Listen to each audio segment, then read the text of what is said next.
except where a member is not being recognized and there is inadvertent background noise.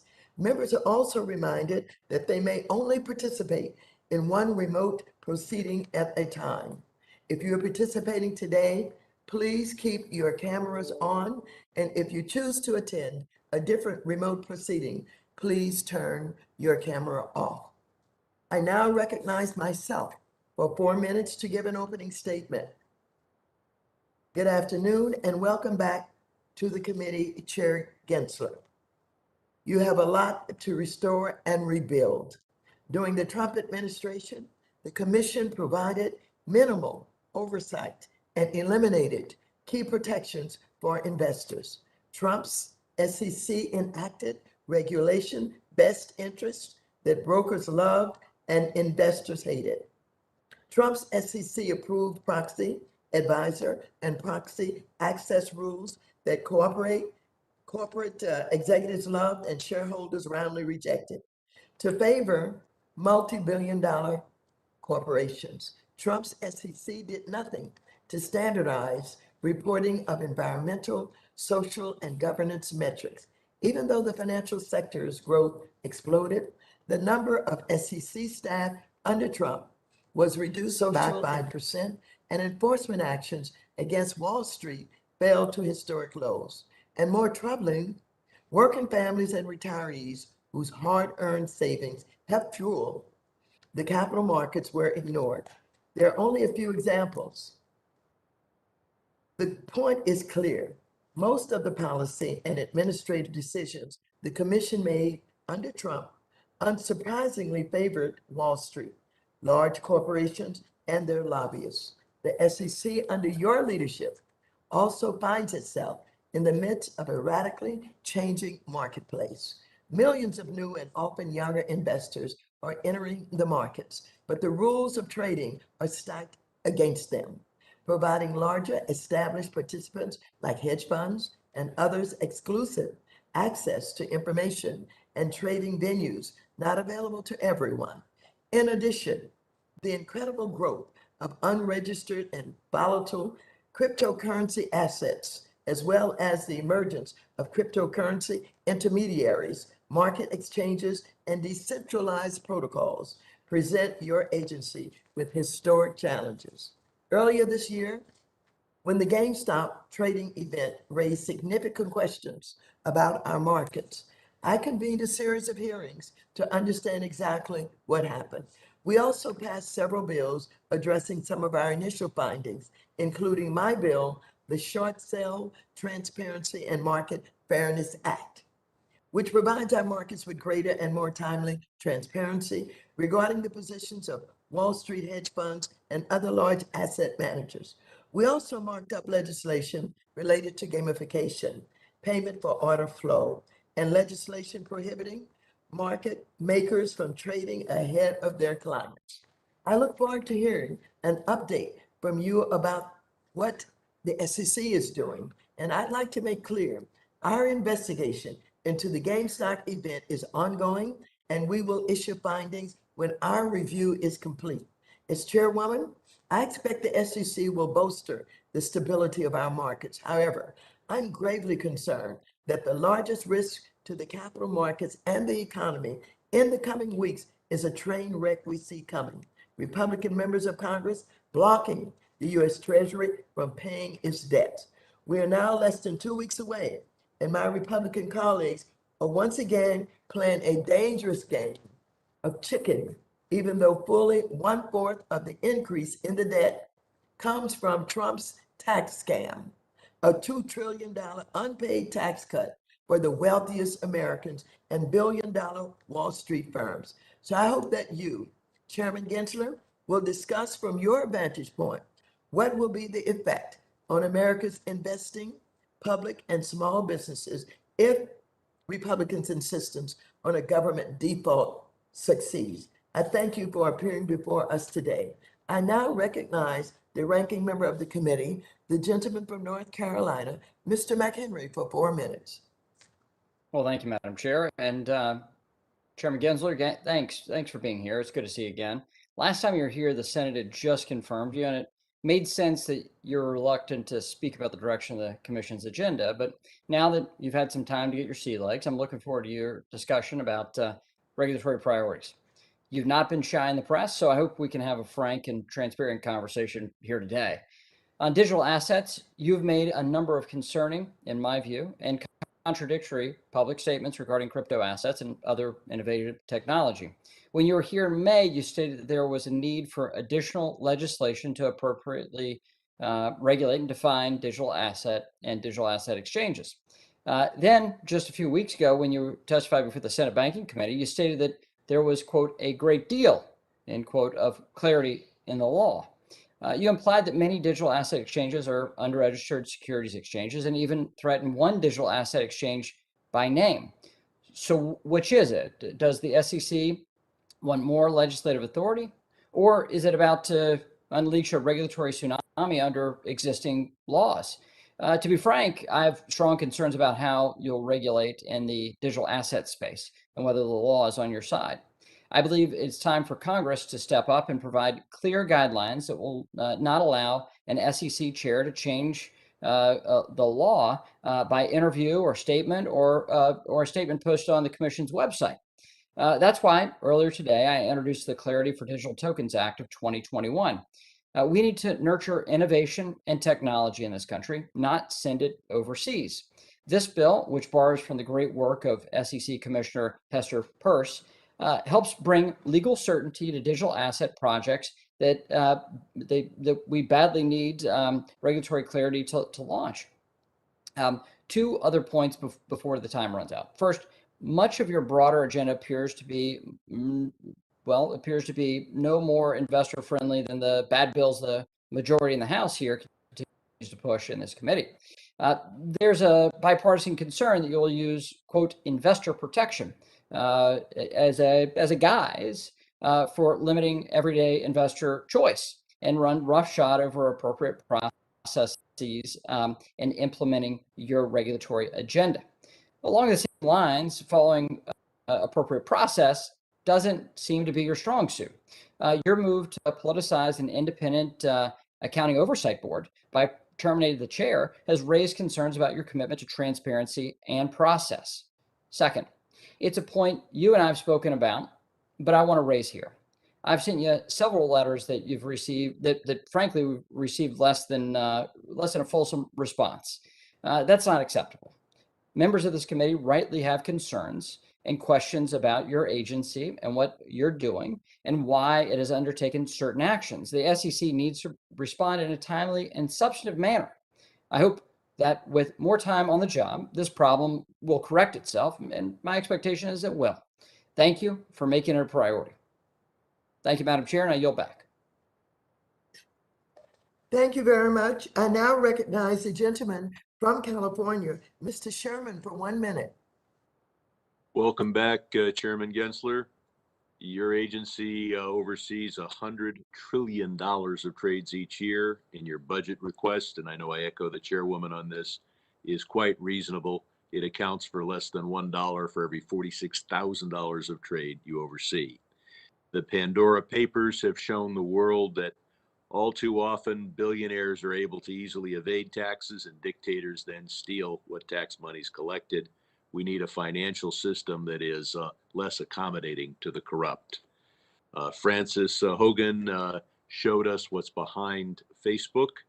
She is an SEC whistleblower, and I hope that you give her disclosures full consideration, given the fact that she will probably face lawsuits from Facebook. You exercise tremendous power, but particularly over bond rating agencies and the Financial Accounting Standards Board, the two most powerful, almost completely unknown agencies in our society. And investor protection is not a guise, it is your guide. And I support your. I now recognize the gentleman from Michigan, Mr. Huizinga, for 1 minute. Thank you, Madam Chair, and Mr. Gensler, congratulations on your new Twitter account. It appears that you, like a lot of folks, including myself, were watching the Olympics Games this summer, because in one of your tweets, you likened adding public company disclosure requirements to the Olympics, adding new sporting events, responding to the desires of fans. My problem with this analogy is, frankly, you seem to think that the SEC's power and expertise in disclosure is as unlimited as the IOC's power over the games. Well, I disagree. Just because the SEC generally does a solid job regulating disclosure about financial statements doesn't mean it's well qualified to regulate around environmental topics. I have a different analogy for you. To me, the SEC requiring disclosure on ESG metrics is like if we required the gymnastics judges to judge the diving events. Similar, but they're not qualified. So I hope that you're going to be able to reconsider that. I look forward to this process. And I do question the wisdom of the direction that you are going on a few of these things, and I yield back the balance of my time. Thank you very much. I want to welcome today's distinguished witness, the Honorable Gary Gensler, the Chair of the United States Securities and Exchange Commission. Without objection, your written statement will be made part of the record. You will have 5 minutes to summarize your testimony. You should be able to see a timer on your screen that will indicate how much time you have left. And a chime will go off at the end of your time. I would ask you to be mindful of the timer and quickly wrap up your testimony if you hear the chime. Chair Gensler, you are now recognized for 5 minutes to present your oral testimony. Good afternoon, Chairwoman Waters, Ranking Member McHenry, all the members of the committee. It's good to be back with you. And I look forward to the day when we could be there in person in that wonderful hearing room. I'm honored to appear here today for the second time as chair of the Securities and Exchange Commission. And as customary, I'll note that my views are my own. I'm not speaking on behalf of my fellow commissioners or staff.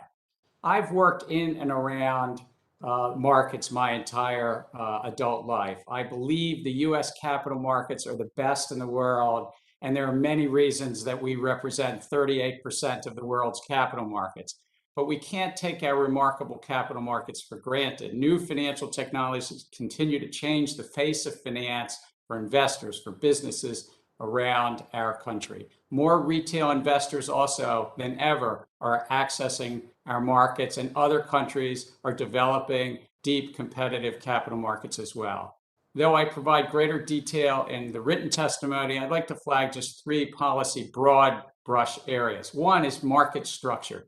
Our mission at the SEC is about capital formation and facilitating capital formation on one side, investor protection on the other. But what's in the middle, that third prong of our mission, is about fair, orderly, efficient markets. I think that we can drive more efficiencies in these markets in the middle, and to the extent we can or able to, that helps capital formation, it helps investors.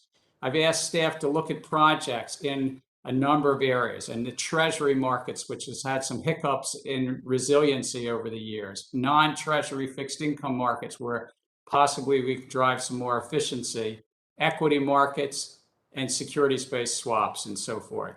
I think in these critical markets, I think companies, investors alike will benefit if we get greater competition, lower costs, and bring transactions out of the dark. Second is the rapid changes in technology. We're living in transformational times, perhaps as transformational as the internet itself. I know you might be thinking I'm going to say something about crypto. I will, but I think the transformational side is actually in data analytics, predictive data analytics, artificial intelligence, machine learning, are really shaping a lot of parts of our economy. And with these developments, how can we increase access and choice, which is net positives, but also ensure that we make sure that we're still achieving our public policy goals of investor protection and promoting capital formation and the like, and ensuring that we protect against conflicts of interest or biases in the data or systemic risk. Separately, as the ranking member said, and we've had some good private conversations on this as well, I don't think that we have yet enough investor protection in the crypto finance, issuance, trading, or lending area. I've asked the SEC staff working with fellow regulators at our other agencies to see what we can do here. Third, issuer disclosure. Since the 1930s, we've had a basic bargain. Investors get to choose what risks they take as long as it's based upon full and fair disclosure of the issuers. Over the decades, we've updated what those disclosures are, and I look forward to talking this further through with Representative Huizinga. But today, the investors are looking for consistent, comparable, and decision-useful disclosures around climate risk, human capital, cybersecurity. So I've asked staff to serve up ideas that we would, if the commission supports those ideas, we put out to public comment and see what investors, because it's all about investors at the core of this. I've also asked staff to develop proposals around potential issues around, as you know, Sarbanes-Oxley passed about 20 years ago, and there was a basic bargain there as well. To issue to the public in the US, you have to open up, your auditor has to open up to inspections by the Public Company Accounting Oversight Board, and though 50 jurisdictions have allowed this, currently China and Hong Kong do not. The SEC, working with the Public Company Accounting Oversight Board, has quickly put in place things to meet the challenges that Congress asked us to work to ensure this would happen. Separately, last month, I want to say we authorized voluntary return to the office. We've been remote for about 19 months now, but it speaks to the dedicated staff of the SEC, and I can't compliment them enough. The last thing I'd say is, as the chair said, we've shrunk about 4 or 5% in the last 4 or 5 years. I would have hoped that we might have grown 4 or 5% at this period of time. I know resources are tight, but it would help us to do our mission. I thank you, and I look forward to your questions. Thank you very much. I now recognize myself for 5 minutes for questions. Chair Gensler, as I mentioned in my opening statement, I'm deeply concerned about the recklessness of Senate Republicans refusing to vote for any legislation that would allow the Treasury to pay the debts those same Republicans already voted to incur. Last week, Treasury Secretary Janet Yellen said on several occasions that failing to raise the debt ceiling would lead to, quote, a catastrophe. And Fed Chair Powell said it was essential for Congress to act quickly. Chair Gensler, as a former Treasury Secretary and Assistant Secretary focusing on financial markets, as well as a former chair of the CFTC and as chair of the SEC, you are uniquely positioned to describe what will likely happen if Treasury is blocked by Republicans from paying its bills. Can you describe what you expect would happen in our markets, both in the coming days and if Treasury does default? In particular, I would like to know what would likely happen to people's retirement investments and to America's businesses trying to raise capital and create jobs. Madam Chair, I think we'd be in very uncharted waters. The uncertainties abound around this, but at the base of our entire capital markets is treasuries. It's one of the reasons why we're working so hard to build the resiliency there. But an actual default, we would be in a period of uncertainty. What would happen to money market funds? What would happen to the banks that rely on that marketplace? The mortgage market is priced off of the marketplace, the automobile loans that everybody takes out on a daily basis. And those uncertainties would be very significant.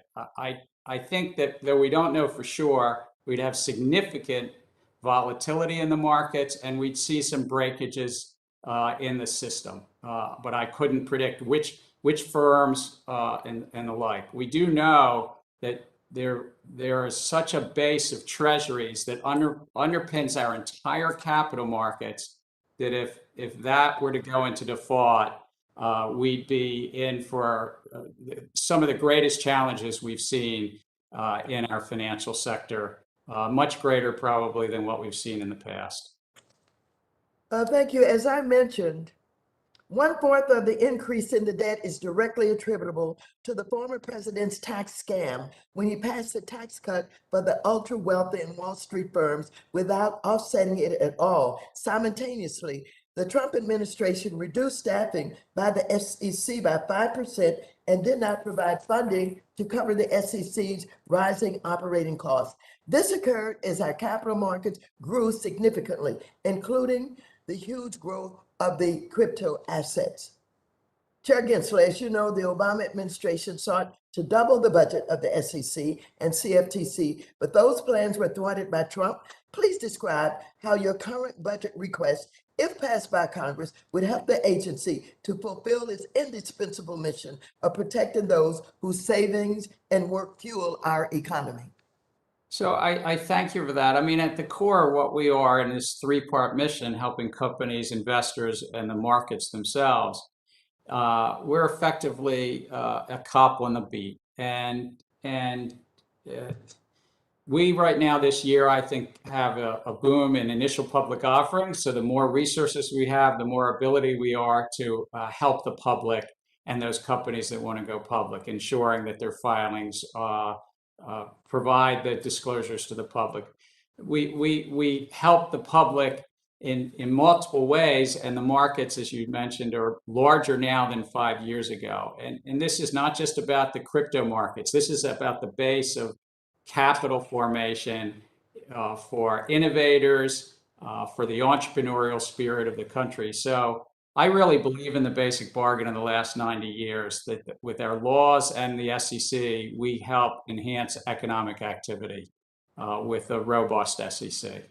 Well, thank you very much. I've always been concerned about what appeared to be the Republicans' actions not to fund SEC adequately. And I know that you're the cop on the block, and we need you to be funded in order to do your job. So we are working as hard as we can to give you that kind of support. And I thank you again.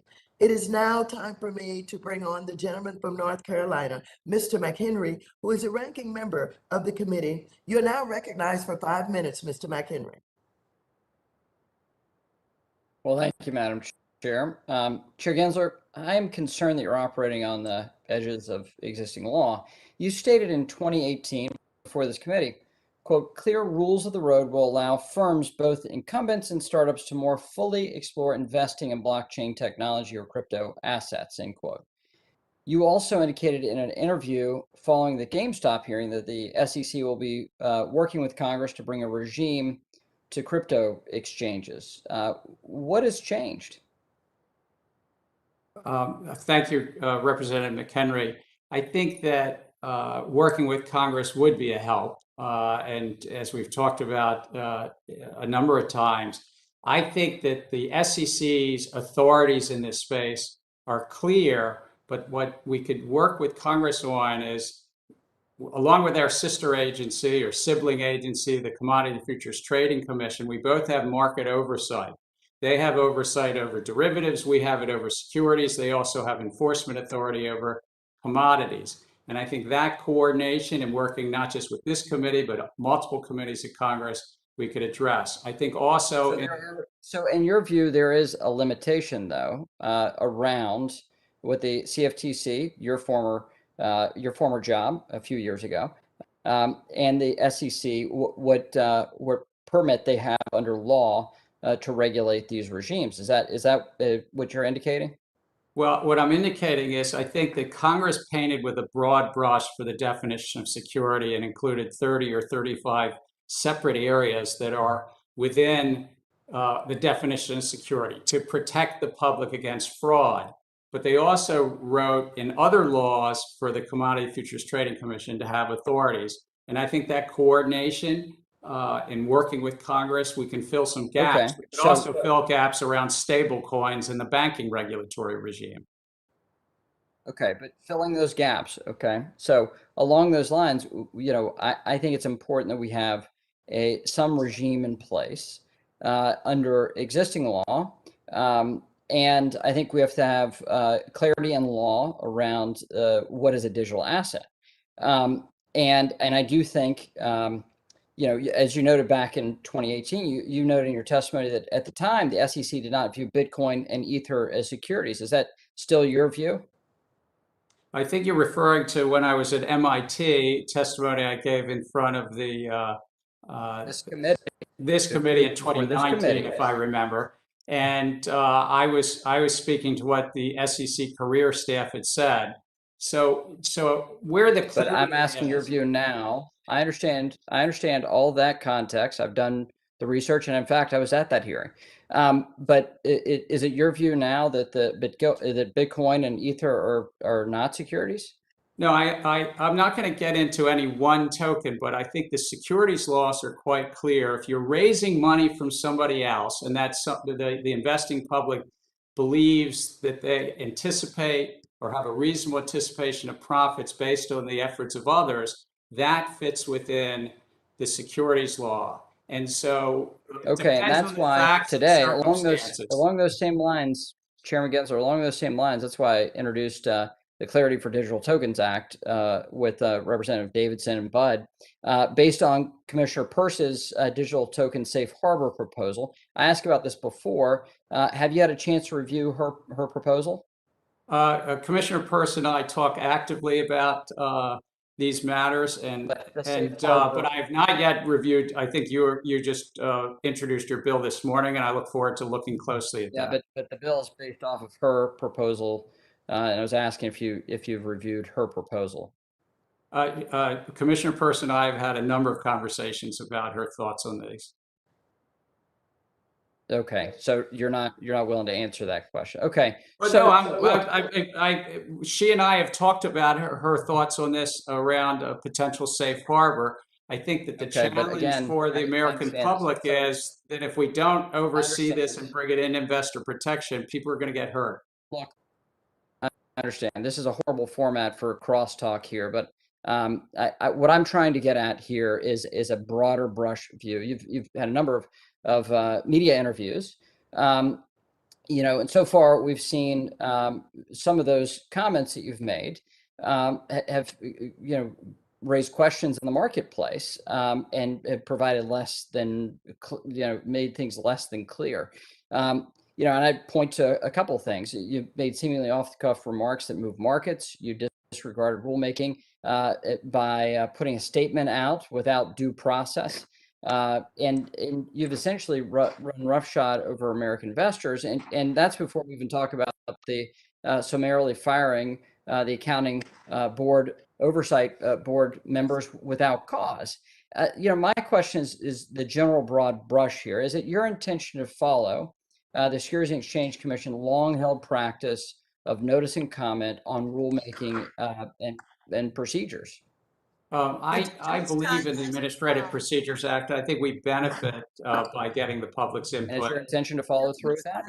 It's your intention to follow the Administrative Procedures Act?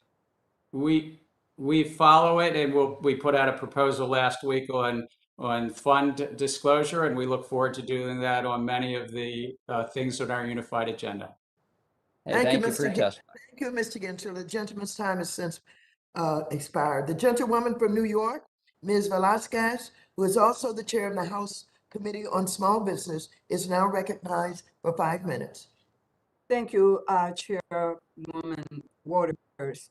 Commissioner, volatility surrounding the trading of GameStop and other stocks earlier this year have been not called for increased transparency and regulation of short selling. Section 929X of Dodd-Frank requires the SEC to develop a rule to increase public reporting of short selling activity, but more than 10 years later, the SEC has yet to promulgate a rule. Where does this rulemaking stand on your list of priorities as commissioner? And when do you think the SEC will propose this rule? I thank you for highlighting that, Representative. And I've asked staff to propose up to our 5-member commission. And yes, as we were just discussing, that if we vote on it, we put it out to notice and comment around short selling disclosure. This was a mandate Congress laid out, I believe, in the 7 or 8 places that we have unfulfilled mandates, whether it's on executive compensation, short selling, stock loan, some mandates on securities-based swaps. All of those are on our unified agenda. I would hope and anticipate that though we have an active agenda, that we put this out to notice and comment sometime early next year, and then hear what the public has to say on it. Great. As you know, increasing the transparency of short selling activities is a very important issue for me, as I have consistently seen this practice used against retail investors and working families. We have waited too long for this rulemaking, and I really appreciate if you could keep my staff updated as the SEC moves forward. My office also has heard strong and consistent demand from a wide group of market participants about the need for mandatory climate risk disclosure rulemaking at the SEC. Has the SEC heard a similar type of demand? We have. There's hundreds of companies. A majority of the biggest 500 companies currently do voluntary disclosures in this space, and trillions of dollars of assets under management have asked for disclosure. So I think this is a place where there's a real role to help bring consistency and comparability, some standardization that would help both the companies and the investors. And again, put it out to notice and comment and see what the public says on what do investors really want when they're making these decisions on climate risk, as you say, but also on human capital. And we've got a project on cyber risk as well. You have previously stated that the SEC will propose a rule on climate risk disclosure by the end of the year. Do you still feel that this is an appropriate time frame? Yes, I mean, whether it's towards the end of the year or early next year, because these things, we want to do them, finish up our economic analysis, take comments from each and every one of our commissioners. And again, I don't want to prejudge voting something out. Deep respect, and I think that the commission process is good, but in the next handful of months. Well, great, so that we don't have to wait 10 more years. Commissioner Gensler, like the other rule, this committee passed my bill, the Greater Accountability in Pay Act. And my bill builds on Dodd-Frank CEO pay ratio disclosure requirement by requiring public companies to disclose the ratio between the pay raise percentage of its executive and its median employees over the previous year. Can you explain how this bill will help increase the accuracy of equity prices, allow investors to make more informed decisions, and allow the SEC to provide better oversight of our capital markets? Congresswoman, if I could go a little broader, I think that investors benefit by understanding and having transparency about executive compensation. And there's a number of features, including your bill, to do that. We still have three important rules that Congress asked us to do and to finish up on. And so we're moving forward on each of those. About one was called clawbacks, a simple concept that executives got paid on financials that had to get revised, then some of their pay would go back. There's something called pay for performance, and we're going to try to, staff is working on that to propose that out. And we last week even had more disclosure with regard to say on pay, that funds would disclose their votes. But I think all in all, it helps the efficiency of markets where investors get to decide when they have that full and fair disclosure on executive compensation. Thank you very much. The gentlewoman's time has expired. The gentlewoman, Mrs. Wagner, is now recognized for 5 minutes. I thank you, Madam Chairwoman. Chair Gensler, welcome back. In much of your commentary on payment for order flow, you've suggested that investors may not be receiving best execution.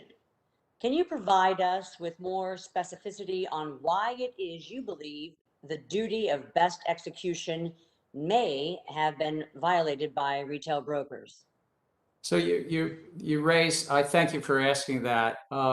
There's the potential for the conflict of interest when my order or anybody's order is not routed in competition with other orders, but is routed to a wholesaler or a broker who's purchasing that order flow. And so when we back away from order by order competition, and it may well be about algorithms or formulas between a broker and a wholesaler without transparency, there may not be best execution. Well, I could say that, one leading brokerage firm found that last year they had billions of dollars of price improvement by executing through wholesalers, with 90% of trades finding price improvement. This particular broker received payment for order flow, but ultimately the retail trader received a better price than they could have received on say, an exchange. Isn't that a good thing, Chair Gensler? So price improvement is a good thing, but I think the measuring rod of that price improvement is off of something called the national best bid, best offer that does not reflect the full market. 16 years ago, when these rules were put in place, they may have been fit for 2005, but so much has changed in those 16 years. I've really asked staff to say, what can we do to update this for the 2020s? And that national best bid offer has constraints in it. A lot's not in it. It also has an increment that it can't be narrower than penny size. So there's a lot of reasons why this may not be the most efficient. Chair Gensler, you received significant attention recently when you were quoted as saying a ban of payment for order flow is, quote, on the table, a ban. Can you explain what banning payment for order flow would achieve? And if payment for order flow were banned, do you anticipate that retail trading would remain commission free? So we're motivated by our three-part mission, and the core in the middle is efficient, competitive markets. So I've asked staff, how can we help ensure even enhancing that efficiency? So right now, as you mentioned about commission or zero commission does not mean it's free. It does have some cost inside. Some brokers have payment for order flow. I would note some do not and also offer zero commission trading. Pennies.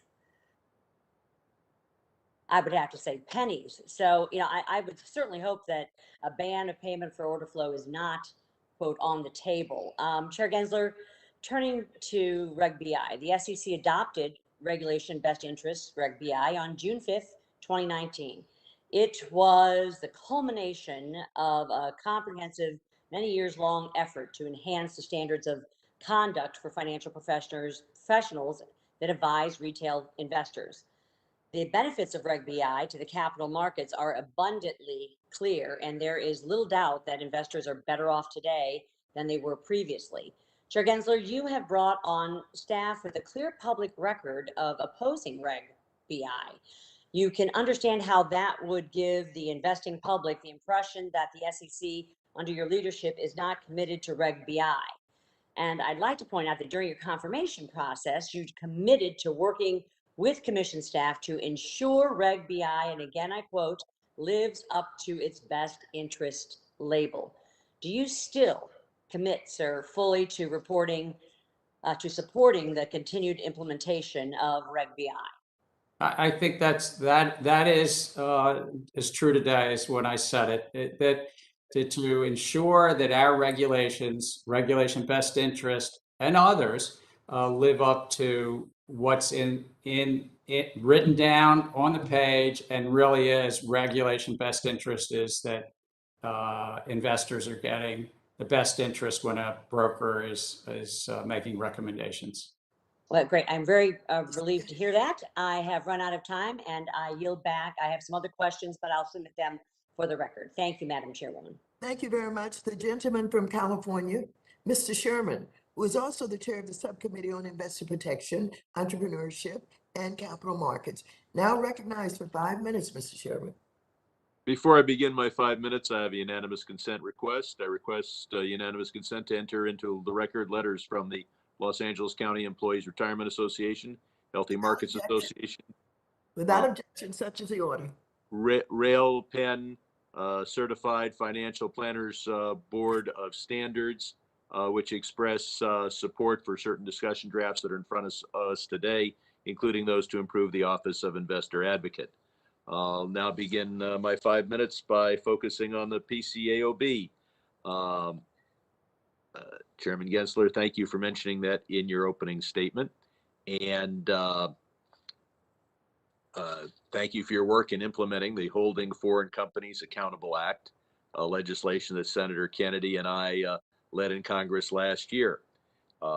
During your testimony in Senate Banking, you expressed support for a revision to this law, which would shrink the amount of time from 3 years to 2 years for U.S. listed foreign companies, basically Chinese companies, to provide the PCAOB with the access it needs to assure that the company's audit is was done accurately. As you know, the primary purpose of the bill is to give the PCAOB and the SEC the leverage needed to reach agreements with market regulators in China. Do you believe that this 2-year time frame is consistent with the objective of assuring that companies listed on U.S. exchanges have accurate audits? We've been, I guess, 18 years now since this basic bargain was put in place, and 50 plus jurisdictions have allowed the Public Company Accounting Oversight Board access to the work papers. And access means unfettered access, that they can pick which work papers to see, they see it, they're not redacted, they can talk to the audit staff and talk to them openly and assess whether the audit is up to the standards. And there's been a challenge that's not been the case with China or more recently with Hong Kong. So I think that if Congress decided to shorten it from 3 years to 2 years, I'm supportive of that. That's up to Congress. We're going to continue to work with the PCAOB to make sure that everything's in place. Year 1 is 2021. If there's any ambiguity about that, year 2 right now would be 2022 and so forth.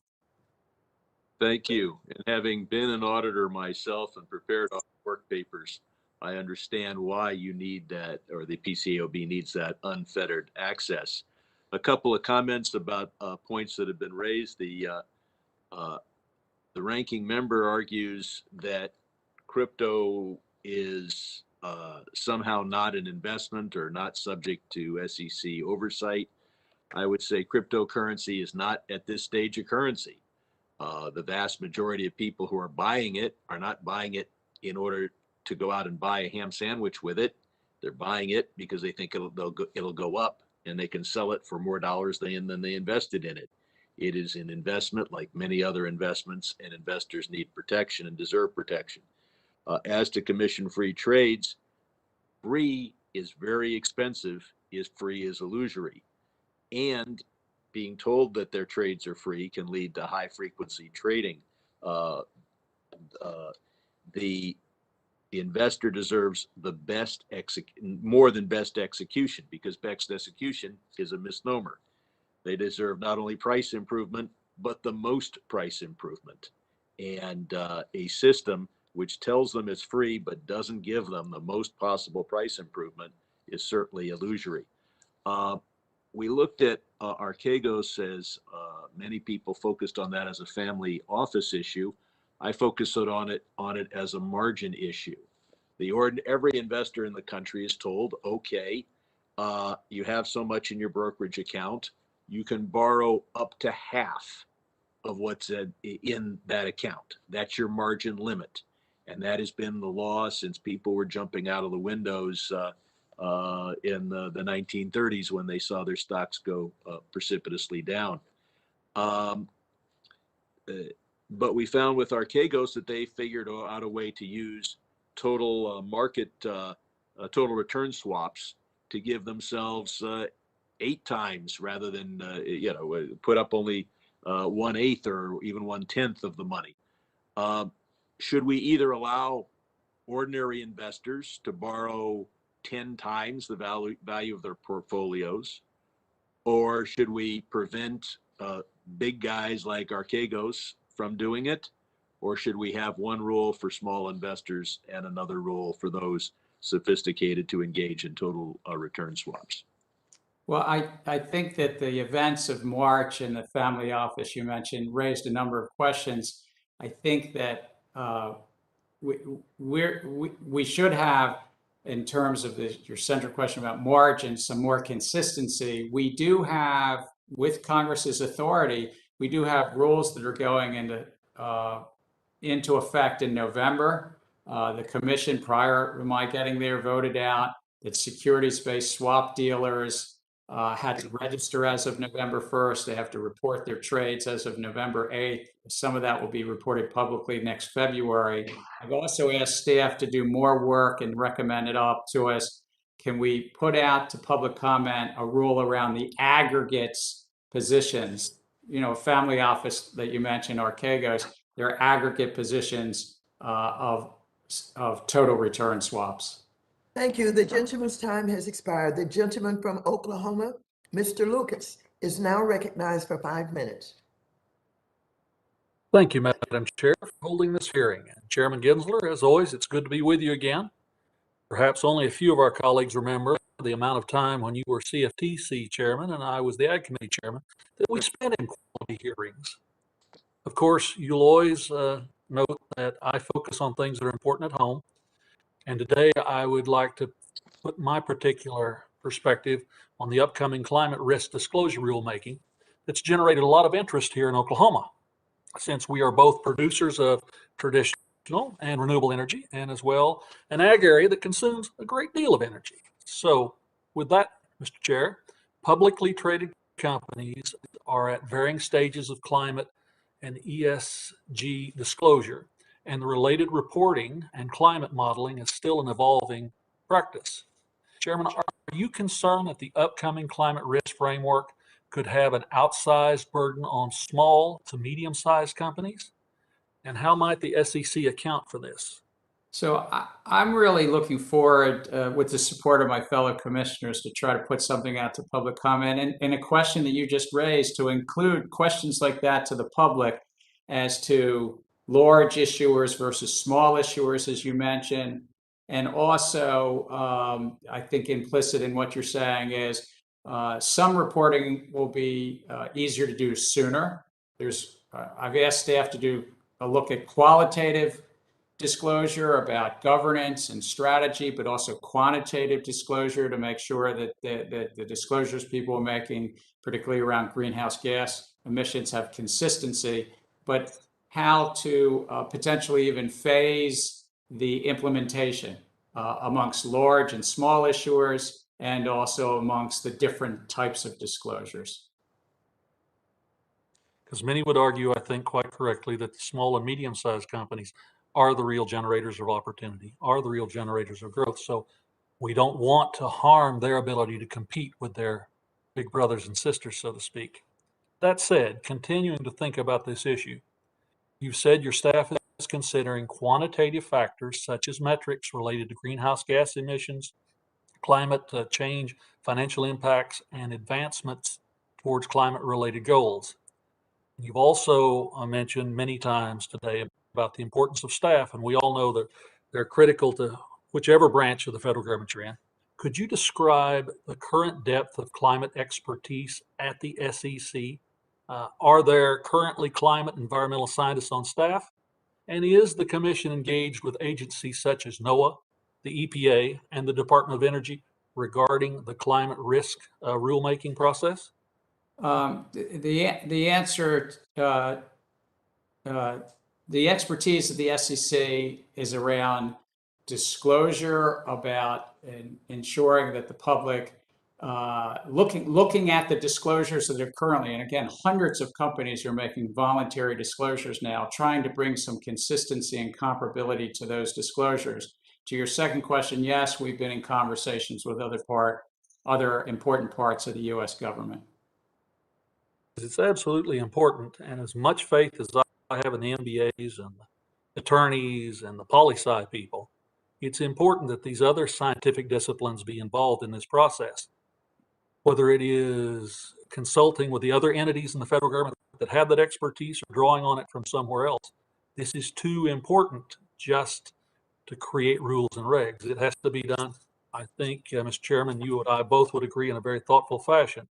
So with that, Chairman Gensler, you've announced that the SEC is considering a review of Treasury market structure. Could you discuss what this review might entail, how you're coordinating it with the Fed and the Treasury Department, and how you might think about the cost and benefits of potential changes?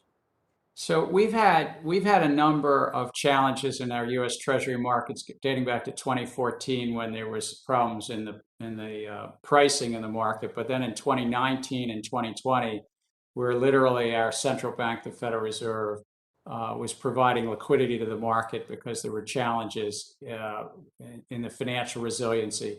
Working closely with our colleagues at the Federal Reserve and Treasury, and also the Commodity Futures Trading Commission has a role here. What we're trying to think through is how we could build greater resiliency into the market.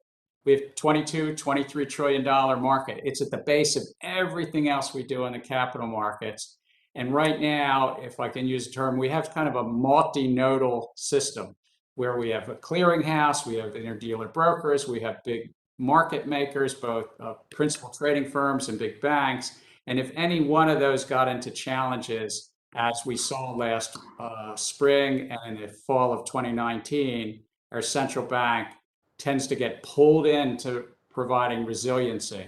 And so we're looking, can we do this better around potentially central clearing? Jay Clayton took up, could we put some rules in place about the trading platforms themselves and the like?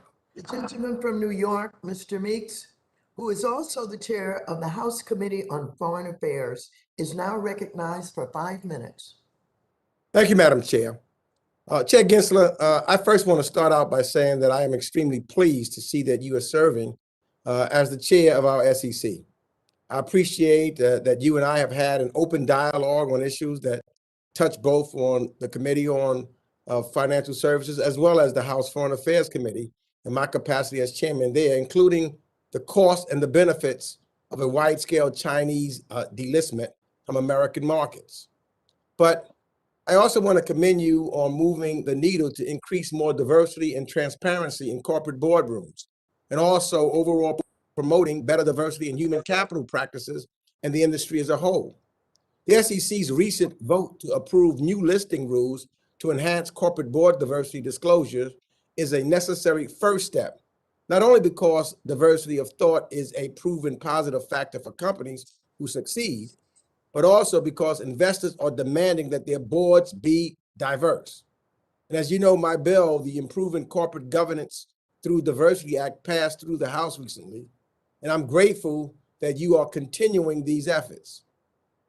The newly approved rules, however, are just the beginning, since that is specific to NASDAQ, and there are companies listed on other exchanges that will not need to comply with these rules. So my question to you, Mr. Chairman, is can you please elaborate on what other types of actions the SEC is planning to take with respect to promoting diversity specifically?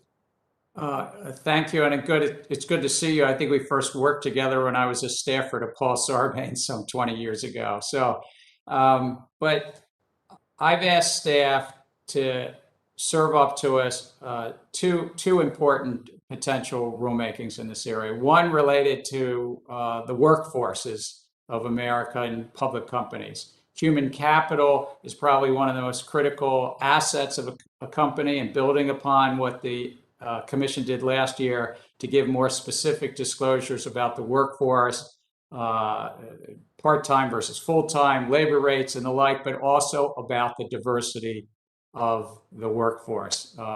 U.S. companies now disclose to the Department of Labor through EEO-1 filings and the like around their diversity. And I've asked the question, would it be helpful to investors to understand that? In addition, you raised the question about board diversity, and I've asked staff for recommendations around the boards. That's only 10 or 15 people usually on these boards, or 6 to 15, but it's the leadership. And what it's really about, investors want to know, and whether we should do a rule to be considered by our commission on board diversity as well. Thank you for that. I look forward to continue to work you there.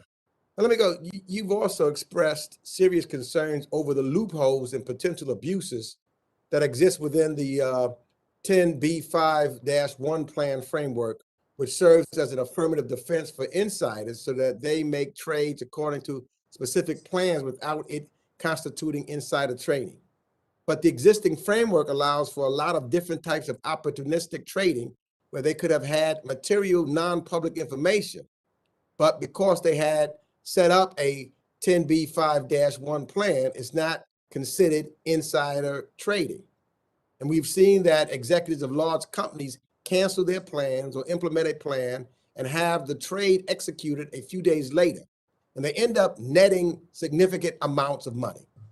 But the question we should ask is, why did they cancel their plans, or why did they implement a plan that allows them to trade shortly after the plan was put in place? If it is because they have some inside information, then we need to address that loophole in the framework. So is there an obvious need for the 10b5-1 framework to change? And Chair, can you please describe the types of loopholes that exist in the 10b5-1 plan framework and what Congress can do to assist the SEC in addressing these loopholes? I do think that there are gaps in this. In 20 years of this so-called safe harbor or affirmative defense for insiders to sell their securities, that right now they can have multiple plans. They can, as you said, cancel them on a daily basis, put up a new one, and the like. One of the best practices that's out there, and there are many best practices out there, is to have a cooling off period. And I think my predecessor wrote to Congress about this as well. So I've asked staff for recommendations around whether we should have a required cooling off period if you want to say you have this affirmative defense, whether you could have just one plan rather than multiple plans and the like. So I think there is work to be done here. Thank you very much. The gentleman's time has expired. The gentleman from Florida, Mr. Posey, is now recognized for 5 minutes. Thank you, Chairwoman Waters. One of the charter purposes of the SEC is to facilitate capital formation. Last week, a member of the committee asked Secretary Yellen how the administration's proposals to increase capital gains taxes, qualified dividends, and corporate tax rates would affect the competitiveness of American companies. Given your responsibility for capital formation and the research of the SEC, my question is, how would those new taxes impact the competitiveness of the United States to attract capital and investment in the world economy? Congressman Posey, I think that our remit is about the capital markets, and if it's all right, I think I should leave to Congress and the other parts of the executive branch to sort through taxes. But in terms of our markets, it's about transparency, it's about disclosure, it's about protecting against fraud, and it's facilitating these vibrant capital markets. Regardless, over the decades, Congress has decided on high capital gains and low capital gains, but we sort of are leave that to others and then try to facilitate through our rules the most vibrant capital markets for capital formation. Well, that's a good walk around the block, but you know, one of your charter purposes is to facilitate capital formation, and I'm just trying to find out if more taxes on corporate America and working Americans is the right direction to go from your perspective. Again, I do appreciate the question, and if I weren't in the current role, I might have a lively discussion as a professor at MIT, but in the role that I have right now, it's really to facilitate capital formation through the tools that Congress has given the SEC, the tools of anti-fraud, anti-manipulation, and a focus on registering exchanges so that there's really efficiency in the middle of the market. Those are the important tools, whether Congress raises a tax rate or lowers a tax rate. Okay, and you know, just an assumption. I'm sure nobody else in the world is thinking this right now, but you know, the refusal to say yes or no kind of indicates that the answer is probably one you don't want to give, and that in fact the higher taxes are going to actually hurt your ability to I respect that. I just think that, I mean, there's things that you want me to discuss, crypto and China disclosures and the PCAOB and the structure of equity markets, the structure of treasury markets, but I think you'd want me to leave tax policy to Congress and the executive branch. Well, setting the policy is definitely the job of Congress and the executive branch. Just one, I think the average common person in the street would think that, you know, the chairman of the SEC would have an opinion about whether we should tax American companies and American people and American families more, if that helps you do your job, or if it doesn't help you do your job. What best helps do a job is discussions like this, of course, and trying to get the right resources to the SEC, and then working with my fellow commissioners to try to enhance our capital markets given the rapidly changing technology. I think tax rates, again, are the remit of Congress and the executive branch. Well, I'm not trying to beat you up, and so I don't want to beat a dead horse. You know, we'll just leave this subject for now. Given the time you've been at the SEC, have you identified any regulations or restrictions on capital markets that you think could actually be relaxed? And if so, what restrictions could be relaxed? So I think in each of these reviews, and particularly as we review the treasury market structure and the equity market structure, what I've asked is, how can we, in the 2020s, ensure that they're most resilient and efficient? And I think that that's really a critical thing that we can do. And the efficiency in the capital markets might, as you said, be turning a dial or changing some of our current rules. I'd also say in the crypto space, when I've said publicly that these platforms come in, talk to us, get registered, these trading and lending platforms, it's highly unlikely with 50, 100, or sometimes thousands of tokens that they don't have securities. But if they come in and they say, you know, that transfer agent rule doesn't quite fit, or this custody rule doesn't quite fit for these new forms of capital formation, we should get into those discussions and talk about how we stay true to the mission that Congress wants us to do. But if we need to adjust some of these, you know, sometimes very technical rules that were written in a different environment, we should see what we can adjust. Thank you very much. The gentleman's time has expired. The gentleman from Georgia, Mr. Scott, who is also the chair of the House Agricultural Committee, is now recognized for 5 minutes. Thank you. Chairman Gensler, how are you? First thing I want to say, Chairman, is congratulations. As both you and I are graduates of the Wharton School of Finance at the University of Pennsylvania in Philadelphia, where we received our MBAs, Master of Business Administration, we all are very proud of you. And plus, I think you're the only one now who's been both chairman of the CFTC and chairman of the SEC. What an accomplishment. Let me start off here because I'm so excited about one of the first things that you have done at the SEC is establish climate change as one of your top priorities. And as chairman of our House Agriculture Committee, I make climate change a very important part. We just had Greta Garbo's hearings to get us started in that. But my question is that you have released a newly proposed environmental social governance regulation.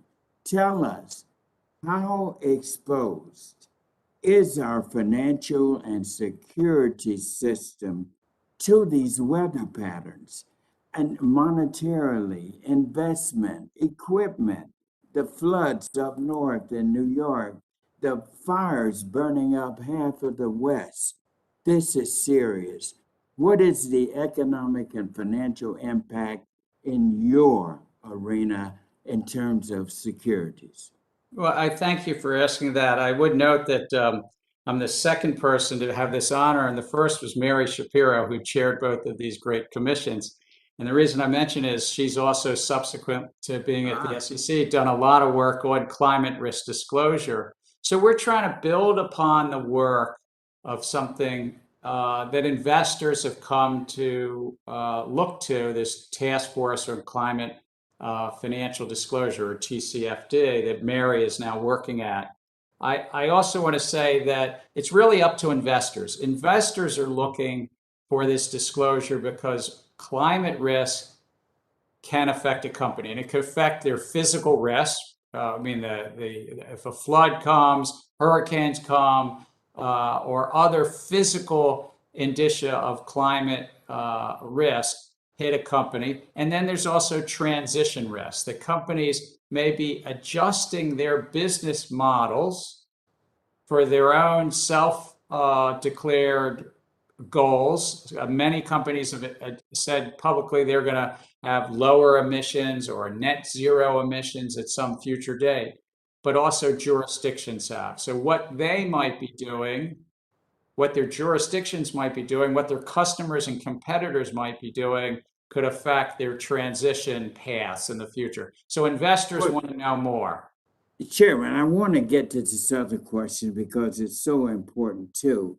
And much has been made about GameStop and Reddit and Robinhood and all of that.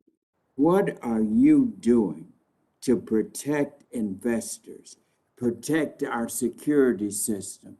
And then secondly, what can and must Congress do to stop this? Put punitive measures, making it a felony. We got to get tough so that we can protect. Our financial system is the heart and soul. And within that, it is our investment, our stock markets, that must be held away from this mess. So what can we do? What can Congress do to put some strong punitive measures in to stop this fraudulent behavior with our social media? Well, the GameStop events raised numerous issues, some of which are in the plumbing and the infrastructure of clearinghouses, but you're at another level about whether there was things that Congress could do to address the challenges there. What we're doing at the SEC is 3 or 4 different projects. The plumbing, which I talked about, the clearing, trying to shorten the clearing cycles. 2 is we put out for comment for the public to weigh in on use of digital engagement practices. And 3, I've asked the staff. No, my time is getting short here, but I do want to say this, Chairman. I have asked my staff to begin putting together a bill that we can have strong enforcement powers, put fines in, put jail sentences in, make it tough so we will not allow these social media platforms to abuse the basic foundation of our great nation. Rests in our stock exchange. You and I both studied that. We got to protect our financial system. So I'd like to call upon you at some point to get further ideas. Thank you, Madam Chairman. Gentleman's time has expired. The gentleman from Missouri, Mr. Lukemeyer, is now recognized for 5 minutes. Thank you, Madam Chair, and thank you, Chairman Gensler, for showing up today. I appreciate that. I wish Chair Yellen would adhere to her constitutional and legal authority to actually show up in small business. It'd be nice if she would do that. Maybe you could talk to her about that, perhaps. My question starts out with, there was an article in the Wall Street Journal yesterday outlining how private companies are urging FASB to create accounting standards related to cryptocurrency and ESG. I know you're examining some of the rulemaking with regards to these subjects, and specifically through CECL, standards are being set by FASB, which they ignore industry participants as well as the financial well-being of the American consumer. I'm currently working on legislation to enhance the transparency of FASB's standard setting process. And so my question is, do you think FASB is the appropriate entity to determine how assets related to crypto and ESG are treated, and not regulators who must follow the Administrative Procedures Act and significant notice and comment? Three parts to your question. With regard to climate risk, with regard to other matters on crypto, I think that we're going to put out things to notice and comment. Disclosure mandates over the decades have really been the remit of the Securities and Exchange Commission where appropriate, and we enhance them based upon the process of notice and comment as you talked. On crypto as well, I think that's not just the SEC, but the CFTC, the bank regulators. I think we've got a lot of work to do, and maybe even as earlier discussions with other members, Representative McHenry, with Congress as well. So I'm not familiar with what FASB is doing specifically with regard to crypto or climate risk, but if it relates to the financial statements, the footnotes to the financial statements, it may well be that they have a project on how, for instance, crypto assets are reflected on the financials. I'd be glad to work with your staff and you to better understand that. I appreciate that. Well, the Wall Street Journal had the article yesterday, so it's something you and your staff could review, see if it's apropos for your getting involved. Along that line, you and I talked offline a while ago with regards to the ESG situation. I've got some broker friends that are talking to me and telling me, look, there's a bunch of companies that want to be able to be for people to invest in if they are going to be the green companies, and so they fill out forms or they add on to their website, nothing more than that they're now green, they support green activities, or they're doing this or that. Are you going to set some standards so that these companies that say that they're green companies that people are investing in because of that are actually doing something along that line? Because I think, to me, this is misleading the investors. A lot of retirement funds and certain investors want to invest in green companies, and if they're just putting this on their website saying, hey, I'm a green company, without doing the things to qualify for that, I think they're misleading the public. What's your concern about that? So we have a project also about investment funds, investment managers. If they name themselves something, whether it's green, sustainable, climate-free, et cetera, what stands behind that? I think that the markets would benefit, and it sounds like we might agree on this, is that would benefit that there's rigor behind that, the same way as if you named yourself to say, I'm a high yield bond fund, that you're actually buying high yield, bonds underneath it. And I think that would help. When I walk into a grocery store that says fat free on it, I can look at a label and there's something behind that actually meaningful. On the company side, we're looking at disclosures as well, and I'd love to, work with you and understand if you think on the company side there's something we could do as well. Thank you for that. Last time you were in front of the committee, we discussed the SEC issuing a rulemaking on guidance similar to the prudential regulators. You said you review what the prudential regulators have done and get back to me. Have you reviewed what the prudential regulators have done with regard to guidance? I'm sorry, guidance. I just want to make sure on which of the topics are you still speaking about climate? Is that some regulators want to go out here and use guidance instead of rules, and then they go out and enforce guidance, which is not basically guidance, as you all know, should be something more than clarification or to be a FAQ or something that they can give some guidance on, not a rule on which you can enforce the law. I have, as it relates to the SEC, done as we had talked about in the past. I didn't know if you were asking about guidance from bank regulators on other subjects, for instance, around climate. But as it relates to the SEC, yes. Okay. Thank you very much. I see my time has expired. Madam Chair, I yield back. Thank you very much. The gentleman from Missouri, Mr. Cleaver, who is also the chair of the subcommittee on housing, community development, and insurance, is now recognized for 5 minutes.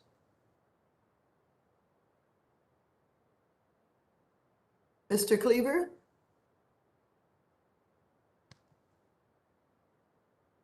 Mr. Cleaver is not on the platform. Next, we will have Mr. Green. Mr. Green on the platform? Then we'll move to the gentleman from Florida, Mr. Lawson. You're now recognized for 5 minutes. Thank you, Madam Chair, and thank you for this hearing. this is a very good hearing. Chairman Gensler, the committee has held 3 hearings on GameStop, and you have testified on this issue surrounding January the 28th. In each of those hearings, the payment of order flow has been raised as a topic. You have stated that the SEC is looking into the order flow and will make a determination on how to further regulate the product. Do you agree that the Commission Free Trading have indeed increased market participation among minorities and women? I'm particularly concerned about the impact on zero commission trades and whether those will be valuable in the absence of the payment order flow. How will you ensure that any changes made by the SEC do not create additional barriers of entry for those in new market participation? I think you raised an important point. The projects that we work on are trying to drive towards lower cost, greater efficiency, greater competition in our markets, the stock market in this case. And payment for order flow has been used by some brokerage firms, not all, but some brokerage firms, and they say this helps them provide a zero commission. There are other brokerage firms that have zero commission and don't use payment for order flow. Our focus will be on the overall market structure and, as you say, access to the capital markets. We've got growing retail participation in the markets. That's good. Investing, it tends to be over time good, but active trading on a daily basis often lowers returns. And some of these brokerage apps are also facilitating and even promoting that with their the way they use behavioral prompts and the like. Okay, thank you very much. And as you know, under your predecessor, the SEC approved changes to the exempt offering private security framework that would increase the limit for how much an issuer can raise in a single offering, establish new safe harbors for integration, and ease some restriction on communication between issuer and investors. Today, 2/3 of capital raised in the United States is done through the exempt offering. Could you elaborate on that, please, sir? So you're absolutely right that over the decades, the SEC has facilitated through various exemptions, which are called exempt offerings, capital raising both in the public market and in the private markets. And so we have both that are facilitating capital formation. And I think what's important is to ensure that investors get full and fair disclosure in our public markets. That's been our basic bargain. But even in the private markets, there's pension funds that stand behind it and working families and retirees that stand behind it to ensure that there's an appropriate set of regimes that help them as well. Okay, thank you. See if I can get this other one in. Until recently, most broker dealers that serve retail investors did not transact in cryptocurrency. In fact, they wanted nothing to do with it for a host of reasons. However, over the last year or two, this has changed drastically. In some cases, the crypto investment are traded on the same platform as securities. They are almost fungible in the sense that an investor can buy one and sell the other, and yet the crypto market is underregulated. Can you comment on that? I think you're right. I think if we don't get our these exchanges, these lending platforms inside of the public policy framework, a lot of people are going to be hurt. It's a highly speculative idea that a token that may not have any ownership, they're all structured differently, and it's trading in the marketplace on the efforts of others, the potential that in the future it might be worth something because others will pay for it, highly speculative, and it's not inside of our, they're not registering yet. And we're gonna use our authorities. I think it's clear that many of these projects are within the securities laws, and we're gonna use our authorities and try to get more of these projects and companies to register and be within the investor protection framework. Thank you, Madam Chair. I yield back. Thank you. The gentleman from Michigan, Mr. Huizinga, is now recognized for 5 minutes. Thank you, Madam Chair. And first, I want to associate myself with the comments from Mr. Lawson about his concerns about access for trades. Free stock trades is something that is apparently an anathema to some, and it may go the way of the free checking account if we're not careful. And with the Dodo-Frank Act bird being released here, so now, I do also need to comment. It might be Tuesday, but it's Wacky Wednesday here on Financial Services Committee, where stock trades aren't free, but spending trillions of dollars has no cost and is free, yet allowing taxpayers to keep their own money is a, quote, cost to government. So it's upside down world for many Americans that are looking in. Mr. Gensler, I want to talk about PCAOB. You've heard a lot about ESG. We can have that conversation later. PCAOB, when the creation of the PCAOB happened, the word independent appeared in statute 10 times. I'm concerned about your unceremonious dismissal of Mr. Dunkey and then soliciting nominations for all 5 board positions.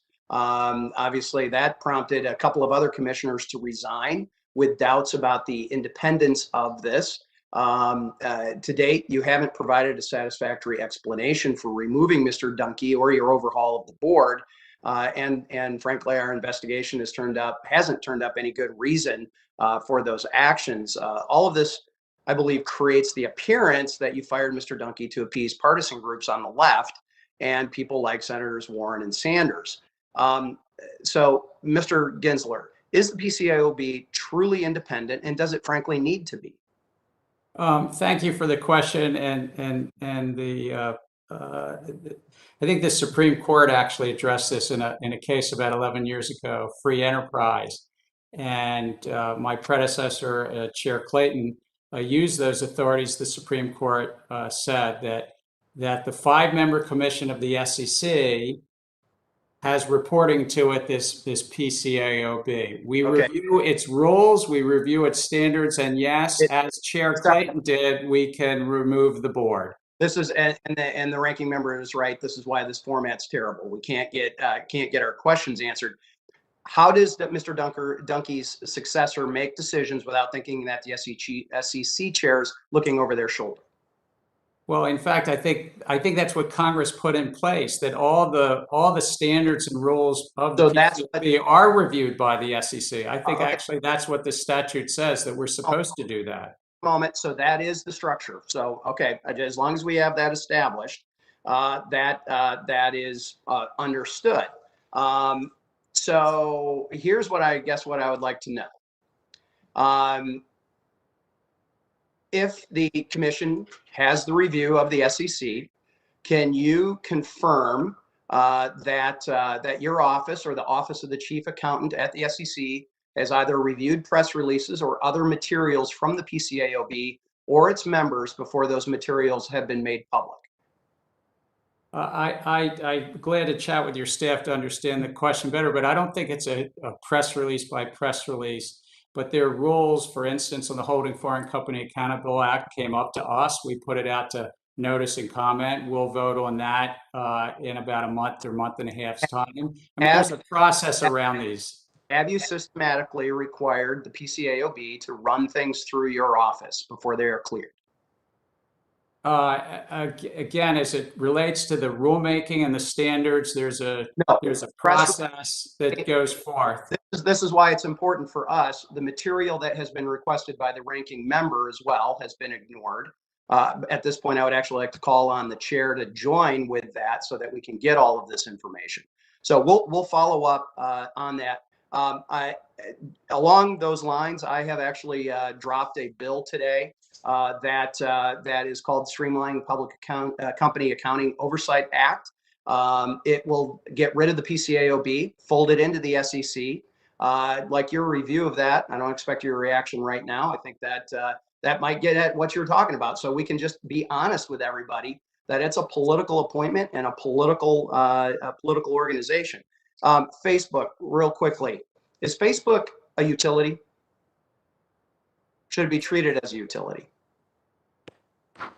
I think you're talking about a social media company, and all social media companies as private companies. That would be up to Congress to address No, the issue you're talking about. If you look up Cornell Law's definition of what a public utility is, it clearly, because they're publicly traded companies as well, there are certain criteria which makes privately held companies, or I'm sorry, publicly held companies, utilities. So I want to know whether you think Facebook is a utility or not. The gentleman's time has expired. The gentleman from Illinois, Mr. Gaston, who is also the vice chair of the subcommittee on investor protection, entrepreneurship, and capital markets, is now recognized for 5 minutes. Thank you, Chair Waters. Chairman Gensler, it's lovely to see you again. You and I have spent a lot of time talking about gamification, and it certainly seems to be in the news a bit today, and in particularly the ways that social media use psychological triggers to drive some fairly self-destructive behaviors. It was the comment that Ms. Hogan's made on 60 Minutes earlier this week that said, if you make the algorithm safer, people will spend less time on it. And at least for me, that sort of felt like a gut punch in our Robinhood hearings, because what the algorithm is to Facebook is what gamification is to Robinhood. And of course, the pernicious incentives created by ad revenue for Facebook are quite similar to the pernicious incentives created by payment for order flow revenue to Robinhood, especially when they are earning a percent of the spread in the PFOF, not just a flat fee. My question for you is really just in your digital engagement practices work you're doing.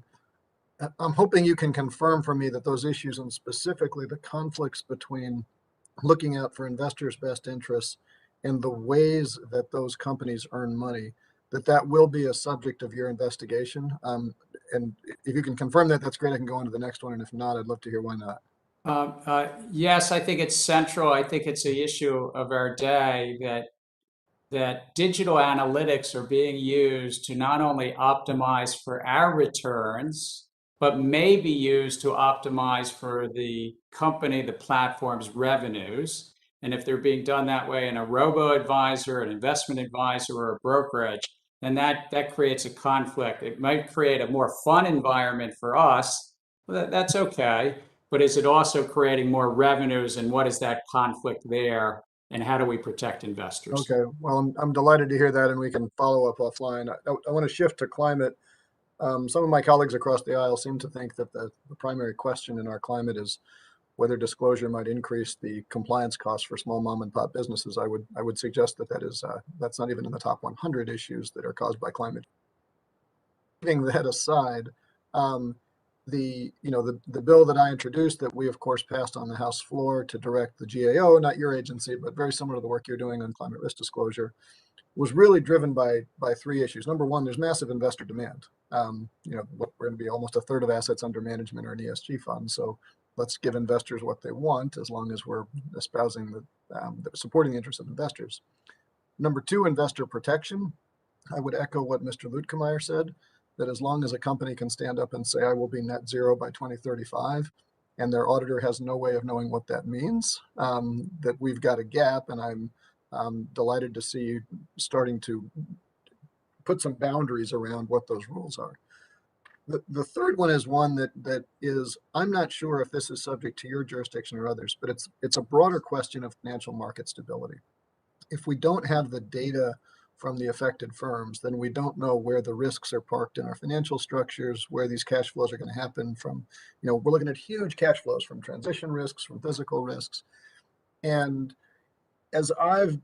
we've got a bill separately we've been working on with Senator Schatz, which is really more directed at Treasury to figure out how to sort of calculate that and monetize and put barriers around those financial risks. But one of the pieces that, as we've dug into this, is I haven't been able to get a good answer to, is figuring out where the monetary flows are going to be is the easy question. figuring out the capital structure of those flows is really hard. So if I know that a certain company is going to see a huge loss of value, but I don't know how much of their capital structure is tied to senior debt, junior debt, equity, and trying to figure out where that sits, because even for public companies, sometimes the precise rules of their credit agreements are not always disclosed. So my question is, in your work on climate disclosure, are you going to be considering requiring companies to provide details of their capital structures in addition to their contribution or exposure to climate change? Or is that a question better asked to other financial agencies? Given that the clock's ticking, it might be good to just follow up and we can chat offline after this hearing. But our focus is really, what do investors demand and want to make their investment decisions? So for public companies, it's around that and the climate risk, qualitative and quantitative disclosures. But I'd like to better understand about the capital structure, because companies already have to disclose, public companies, a lot about their capital structure. And it sounds like you have some thoughts that's, how should I say, is falling short some way. So I'd like to understand where that's falling short with investors, as in essence, our clients are the investors. Okay, well, I apologize for rambling on so long, but I'm out of time, and let's follow up offline. Madam Chair, just before I yield back, I'd like to request unanimous consent to include into the hearing record the following letters supporting many of today's discussion drafts from Americans for Financial Reform, Public Citizen, Ohio Public Employees Retirement System, and Ohio Public Employees Retirement System. Without objection, such is the order. Thank you. Thank you, and I yield back. The gentleman from Kentucky, Mr. Barr, is now recognized for 5 minutes. Who's next? Is Mr. Barr on the platform? If not, let's go on to the next person. If Mr. Barr is not there, next we will get Mr. Williams. The gentleman from Texas, Mr. Williams, is now recognized for 5 minutes.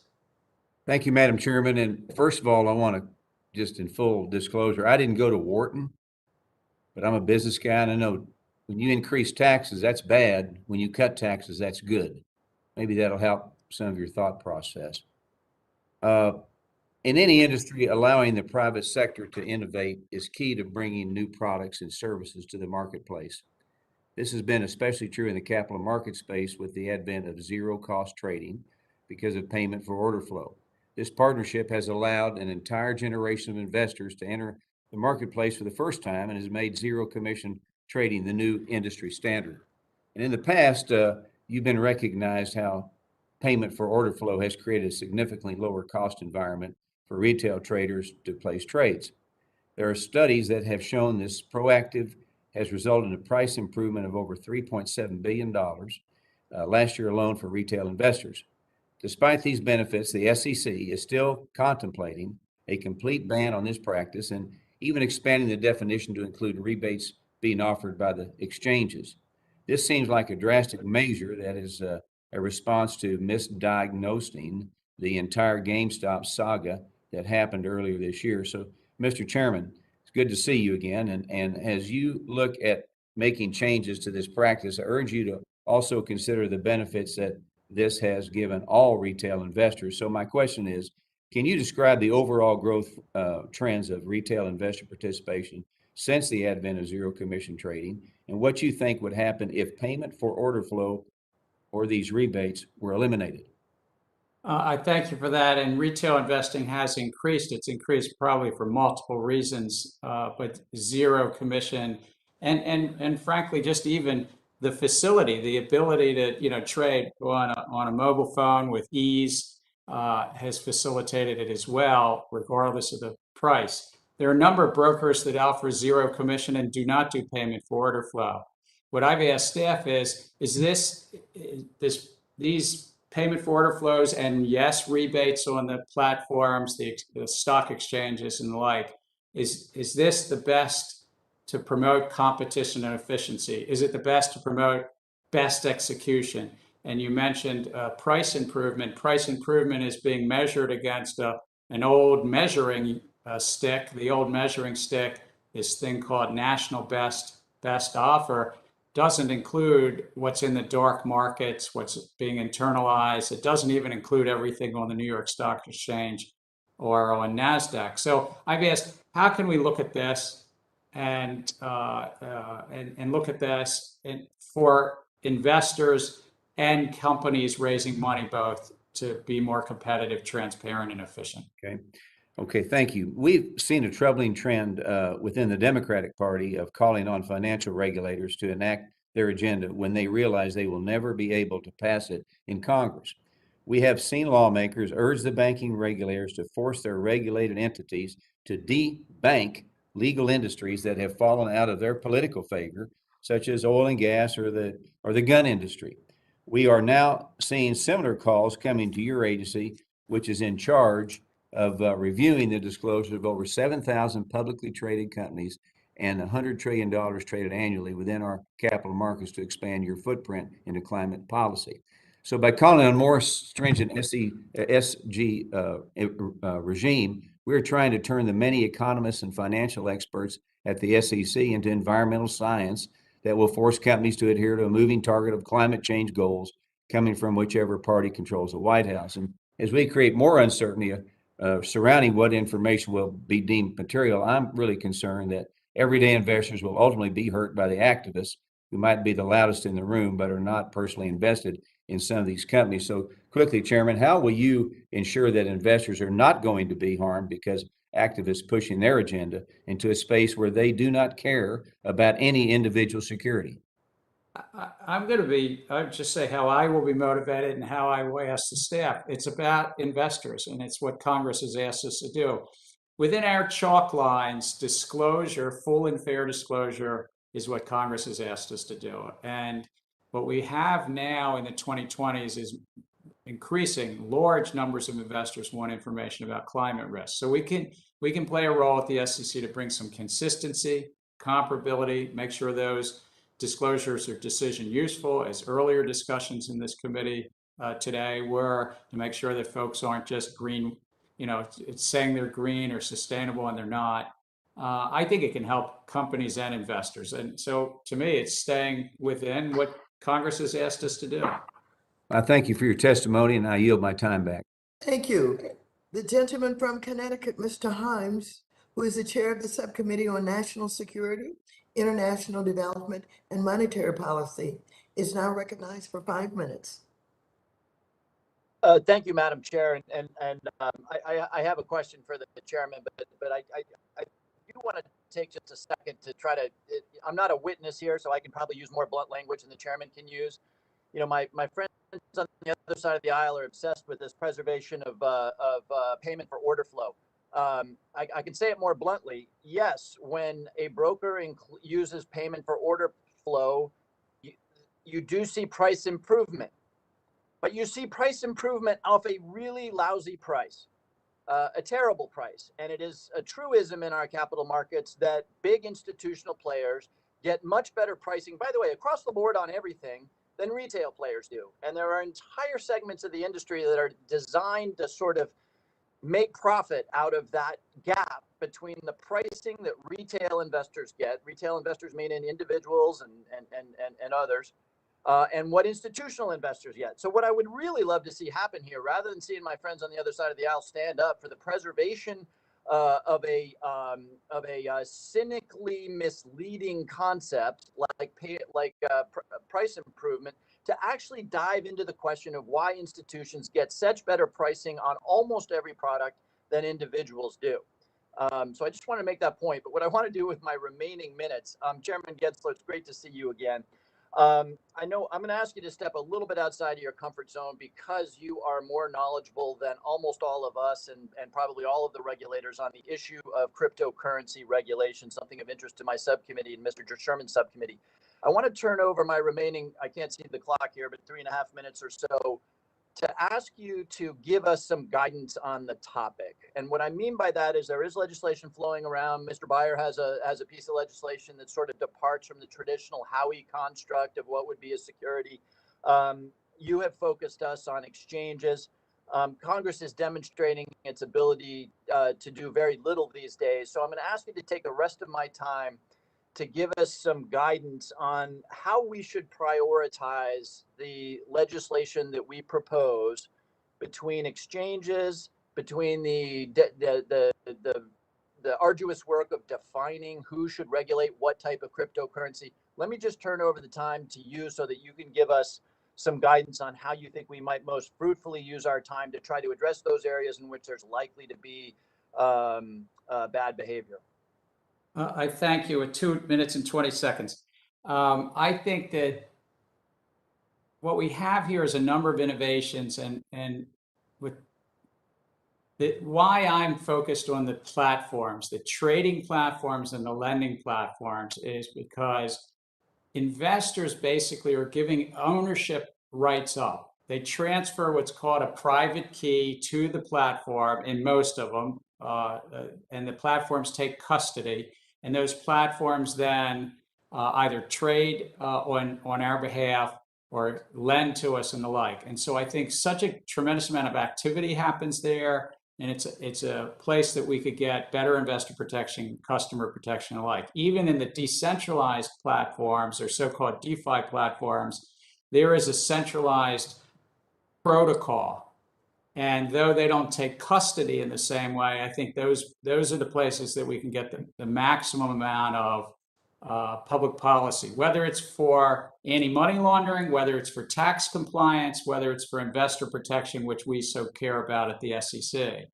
I do think that these platforms would like to say, oh, not us, we're regulated by 49 states under money laundering. But I think regulating these platforms like we regulate MoneyGram, right in there, that sort of like should have shine a spotlight that doesn't make much sense if we're talking about financial stability and we're talking about investor protection and the like. And Chairman, regulating exchanges is not, and clearinghouses is not a foreign concept to us. Would you have us hew closely to analogies between the cryptocurrency exchanges and currently existing legacy exchanges, or do we really need to craft a whole new structure? You know, Coinbase is out there with an idea of setting up yet another regulator. Should we sort of use current existing regulations of exchanges as our basis for I mean, it will be for Congress to decide, and some were quoting my testimony of prior years. Congress could decide, but we have two really great market regulators. I was honored to chair each of them. And we have different authorities, derivatives, commodities, securities. I do think that we don't need another regulator. There is things that could be done to ensure that the smoothness of between the two agencies, and Russ Benham and I have been talking about that even if Congress doesn't act. Thank you very much. The gentleman from Kentucky, Mr. Barr, is now recognized for 5 minutes. Thank you, Madam Chair, and I appreciated your comments, Madam Chair, earlier in the hearing, that you wanted to make sure we were adequately funding the Securities and Exchange Commission because they were the cop on the beat. I just want to note for the record that the Chairwoman is for funding the police, and just appreciate that. Mr. Chairman, Chairman Gensler, thank you for appearing before us, and I appreciate our conversations about the importance of materiality with respect to climate risk disclosure. Earlier this year, you and the Commission issued a request for information on climate risk disclosure. A common theme among respondents to that RFI was the importance of maintaining this long-held materiality threshold. I agree with these suggestions. Materiality must be preserved. But I want to point out that materiality is determined by investors' need for that information to make informed capital allocation decisions. It is not in order to satisfy the leadership of some large institutional investors who are not necessarily aligned with retail investors in terms of their demand to name and shame companies or bias the market against certain politically unfavored industries. That is the difference between the standard of materiality versus what some large institutional investors demand. How do you plan to ensure that the SEC climate disclosure rule maintains the threshold of materiality and does not burden investors and issuers with an avalanche of extraneous information? Well, I share your view that it's about investor demand, whether it's somebody buying 50 shares of stock or a fractional share even, or the large asset managers and pension fund managers that are investors as well. The pension fund managers, the asset managers are representing the rest of us, representing the public, and I share your point there. But how well do you think they represent the rest of us, and how well do you think that proxy process actually accurately reflects the demands and the wishes and the desires of those retail investors? Well, our job at the SEC is to make sure that it represents it through what's called the duty of care, the duty of loyalty, the 1940, the two laws passed back in 1940 that are really important, that investment managers are representing through their fiduciary duties their public.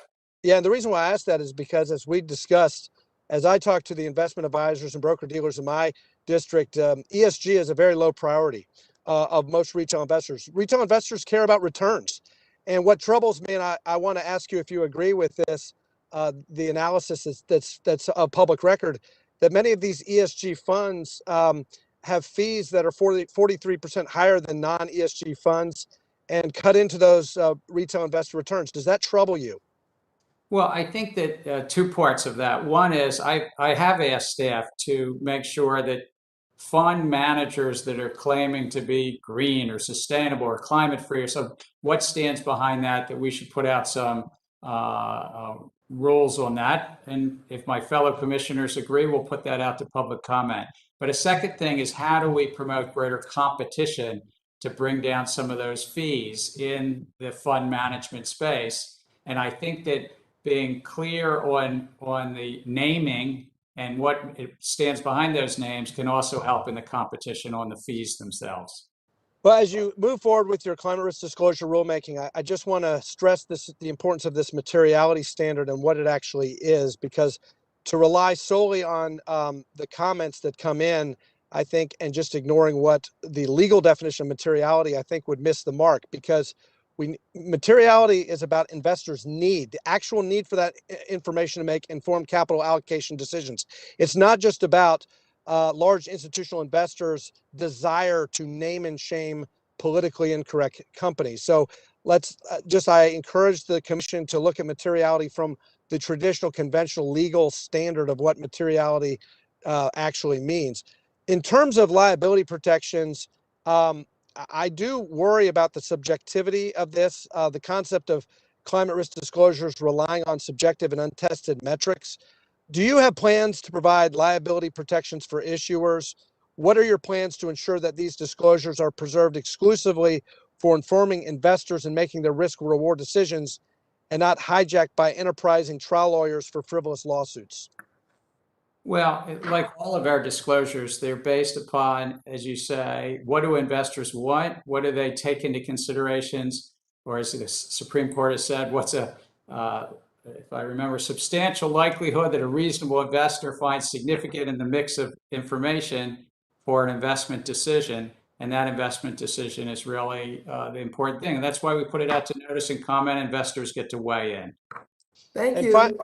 The gentleman from New York, the gentlewoman from New York, Ms. Maloney, who is also the chair of the House Committee on Oversight and Reform, is now recognized for 5 minutes. Okay, thank you. I apologize. I had to chair a government oversight committee. I just got off of it. And Chairman Gensler, it's great to see you again. And I want to first ask you about cryptocurrency. You called it a highly speculative asset class. Do you think, and it's really a speculative investment, do you think it should be treated like a security, regulated like a security? First, it's good to see you again. And I think it's always based on the facts and circumstances, but many of these projects, and there's 5,000 or 6,000 of them, but many of them are basically saying to the investing public, give us your money. And we have a small group of entrepreneurs and computer scientists that are going to build something. And based upon that, there's a hope and anticipation of reward or profit in the future. And Jay Clayton, my predecessor, said it in congressional testimony. that most of these or many of these fit that definition. And so do you think it should be regulated like a security?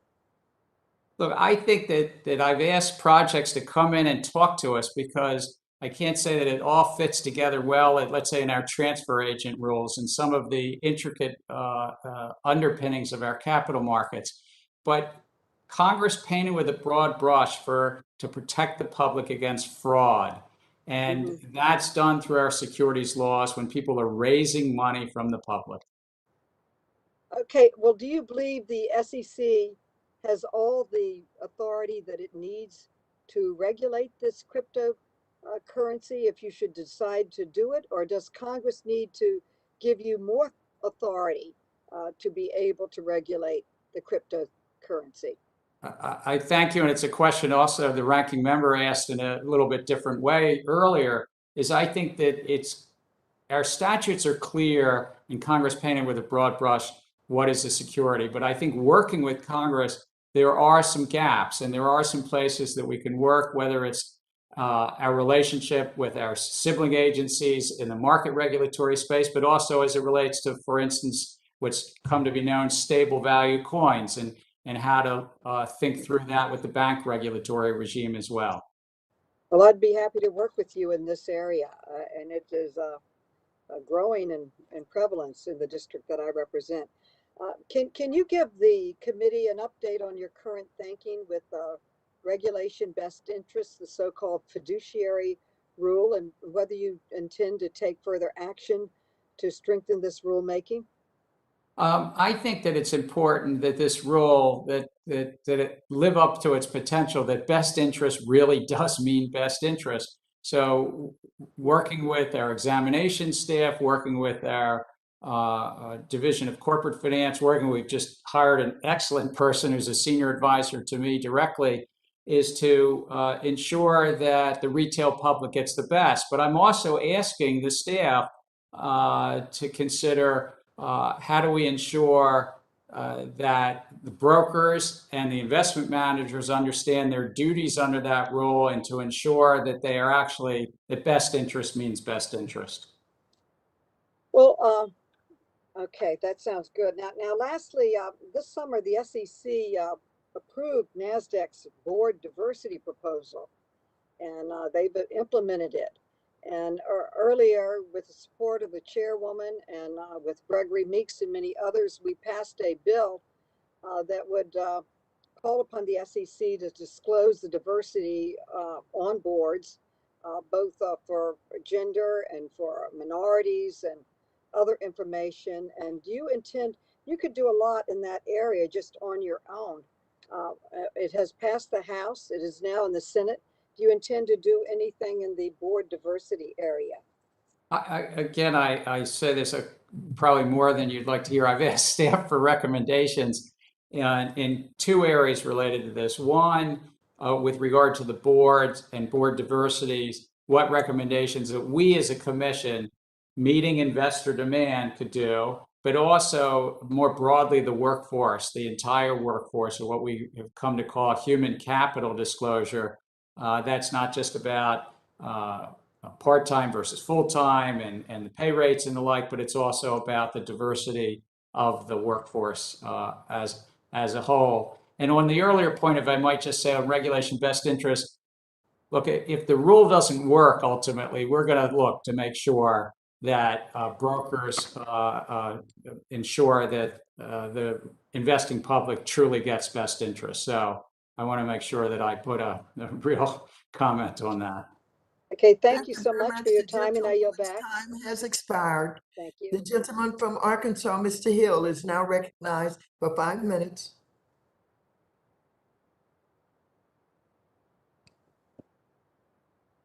Mr. Hill is not. Thank you, Madam.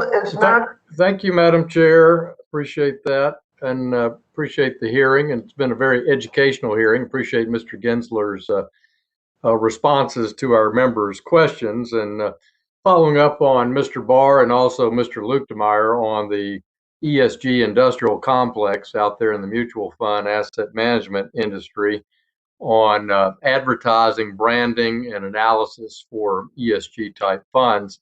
I think that is an important part of your testimony. I'm glad you referenced on it, both in the stock selection, the asset allocation.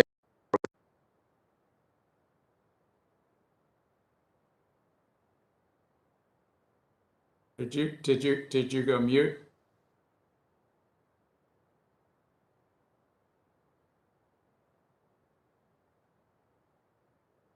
Madam Chair, we cannot hear him. So I don't know what happened there. It just kind of reverted to mute. I apologize. Unmute. It is unmute. Okay. Thank you. We can hear you now. Okay. Yep. I don't know what happened there. So I don't know what you heard and what you didn't hear. I heard you compliment. Naming and ESG disclosure. Yeah, good. Thank you for that. I appreciate Lukemeyer and Barr's bringing that subject up, and I don't know why it went on mute, as I say. So I'm glad that's being looked at, because I think truth in labeling there is important under the securities laws, that we're not misleading investors and we're providing a product that has real value, not overcharging for a product. When I look at a ESG fund that has a 0.9777% correlation with the S&P 500, it does make me question whether or not it's an ESG fund. Mr. Gensler, we talked when you were last before the committee about materiality, and you recognize that under 12b-20 that all public issuers have a duty to disclose every material aspect in their business on their financial statements. Is that right? I'd have to look at provisions, but there is a requirement disclosure of material items. Yeah. So, and you talked today about asking for the staff to look at both qualitative and quantitative issues. And on the quantitative issues, have you personally read the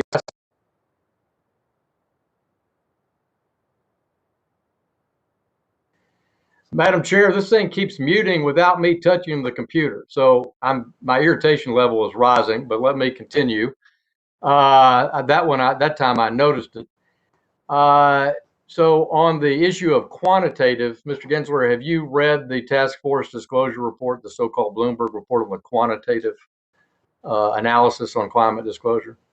Yes, 2017. Yeah, good. Thank you for that. And in that, you note that they question the viability of Scope 1, Scope 2, Scope 3 emissions report and recommend other changes. And yet we have legislation demanding that use and mandating it. So you're asking the staff to look at all sources of emission type, not just Scope 1, Scope 2, Scope 3, I presume? We are, and I hope that out to public comment economic analysis. And on the qualitative focus that you have when you try to have companies being described in their financial statements, qualitative factors about their climate resiliency and planning, how do you establish a liability standard for that? Is that the same as a material statement in the financial statements? Well, we currently have financial statements other areas called like management analysis, risk, and the like. So many qualitative disclosures. And so I think it would be something, but we'd see what happens after the comment. And one of the biggest challenges in the Financial Task Force report on climate disclosures is that it really is not possible to do make it comparable and accurate.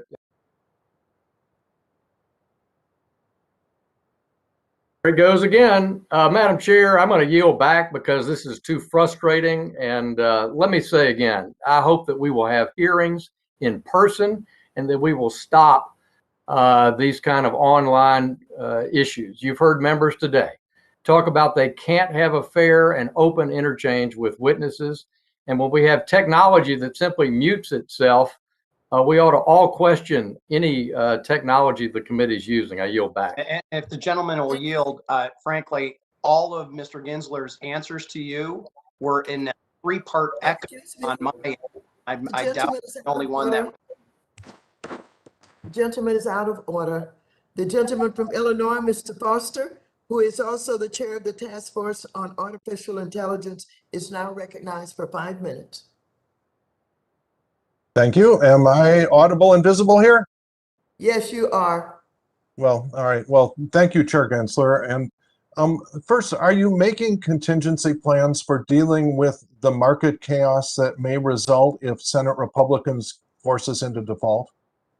I thank you for the question. I do want to say if Representative Hill would like to meet with me one-on-one or anything next week or in the next few days, I'd be glad to do that. Representative Huizenga, I thank you because I was hearing that echo as well. But on your substantive point, Congressman Foster, I think that as we get close to October 18th, as Secretary Yellen has put out, we need to understand that markets can get pretty, they can do things that we don't expect. That as mutual funds, as big banks, as hedge funds, as capital market participants start to anticipate what will Congress do, what will Congress not do, we will be in uncertain times in those last several days. And God willing, everything works out. But if we were to end up with a default, we will have a whole lot of uncertainty in major market participants, and the several days before, as we would move into that uncertainty as various and yeah, I understand participants react. Right. So I understand you can't go into details now, but would you be willing to provide a confidential briefing to interested members of this committee on that scenario planning as it approaches, as the deadline approaches?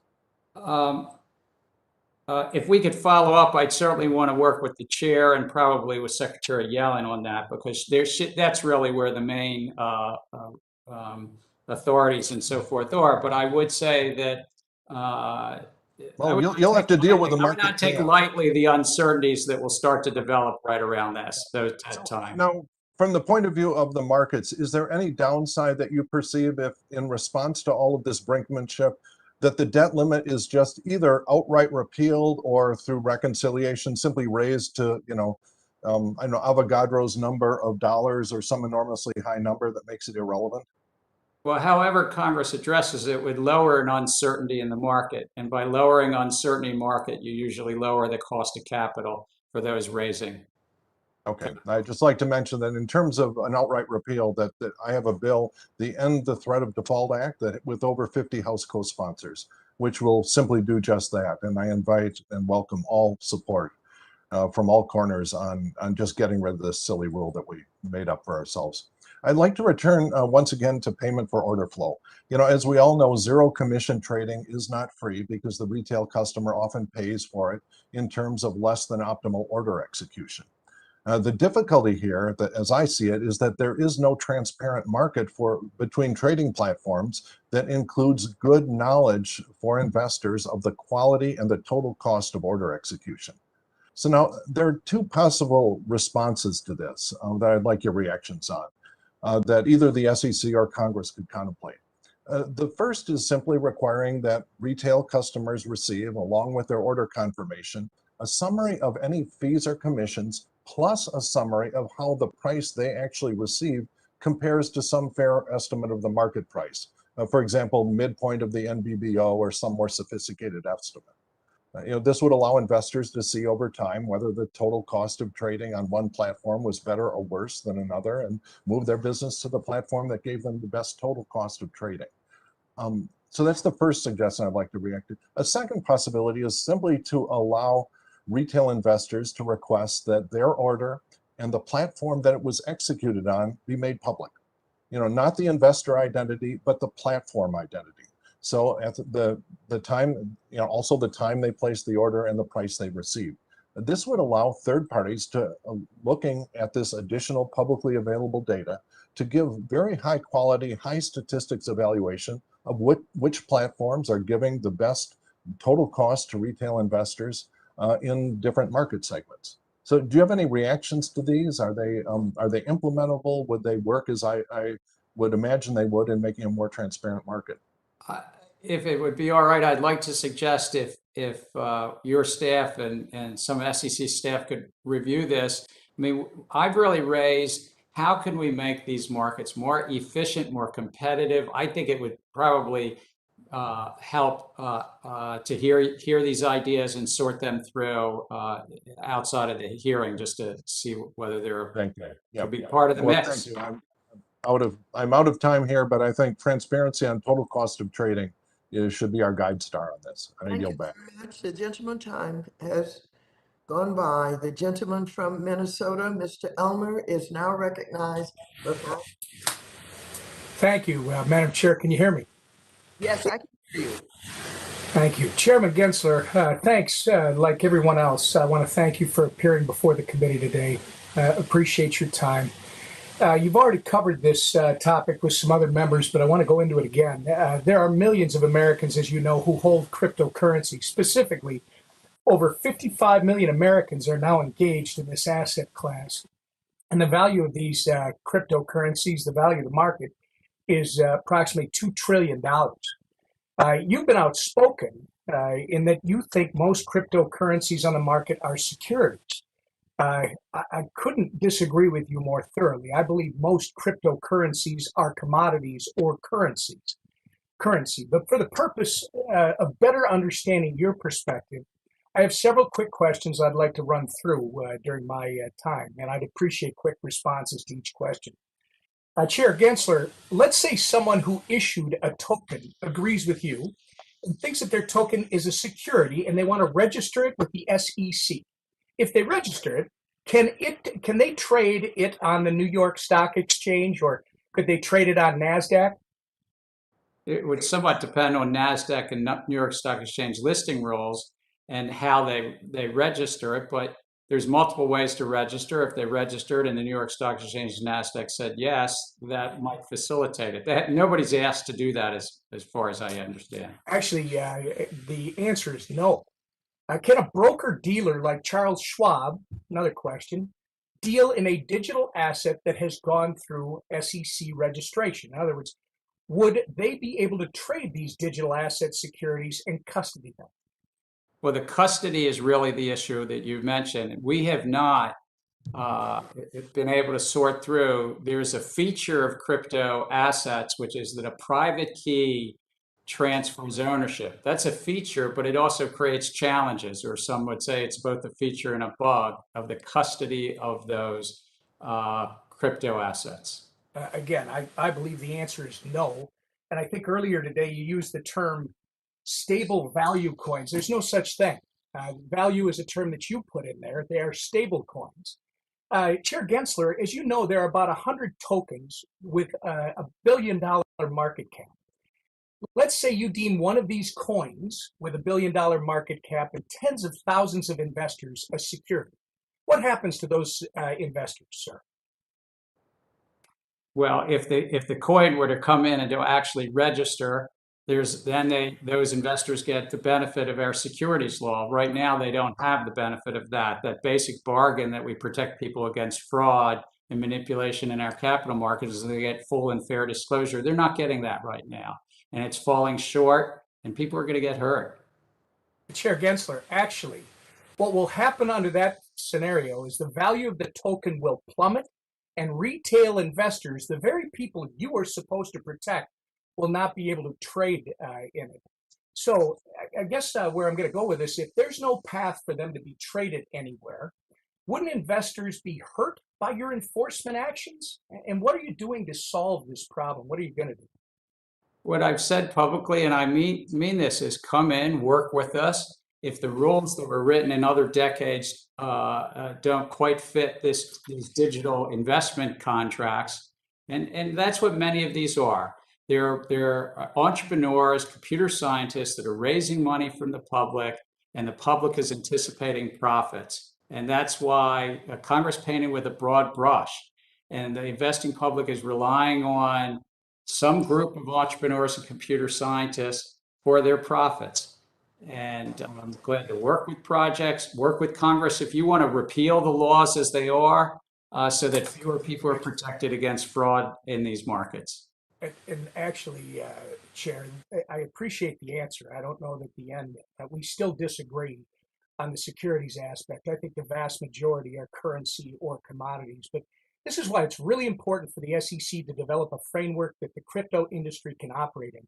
Crypto is one of the highest performing asset classes in decades. Retail investors got into this space before institutional ones, and your job, the SEC's mandate, is to protect investors, maintain fair, orderly, and efficient markets, and facilitate capital formation. When you make conclusory public statements and regulate through enforcement action, you jeopardize that mandate. I encourage everyone to take a look at my bipartisan bill, the Securities Clarity Act, which amends securities law with a new definition, the investment contract asset, so the SEC can work with issuers to swiftly determine when a token is offered as part of a securities contract and when it's not. Thank you again, Chair Gensler. Madam Chair, I yield back the balance of my time. Thank you very much. And Mr. Gensler, I want you to know I appreciate your known expertise on cryptocurrency. With that, the gentlewoman from Iowa, Ms. Axney, who is also the Vice Chair of the Subcommittee on Housing, Community and Development, and Insurance, is now recognized for 5 minutes. Thank you, Chairwoman, and thank you, Chair Gensler, for being here. And thank you for your willingness to work on modernizing our corporate disclosures and, of course, looking at gamification on our trading platforms. I'm very focused on equity for the people who want to invest, and I appreciate you wanting to make sure that this is an opportunity for people across our country. But I want to dig into a different aspect of investor protection, and we're talking a lot about crypto today. Chairman, I want to know, can you briefly describe what the Securities Investor Protection Corporation does?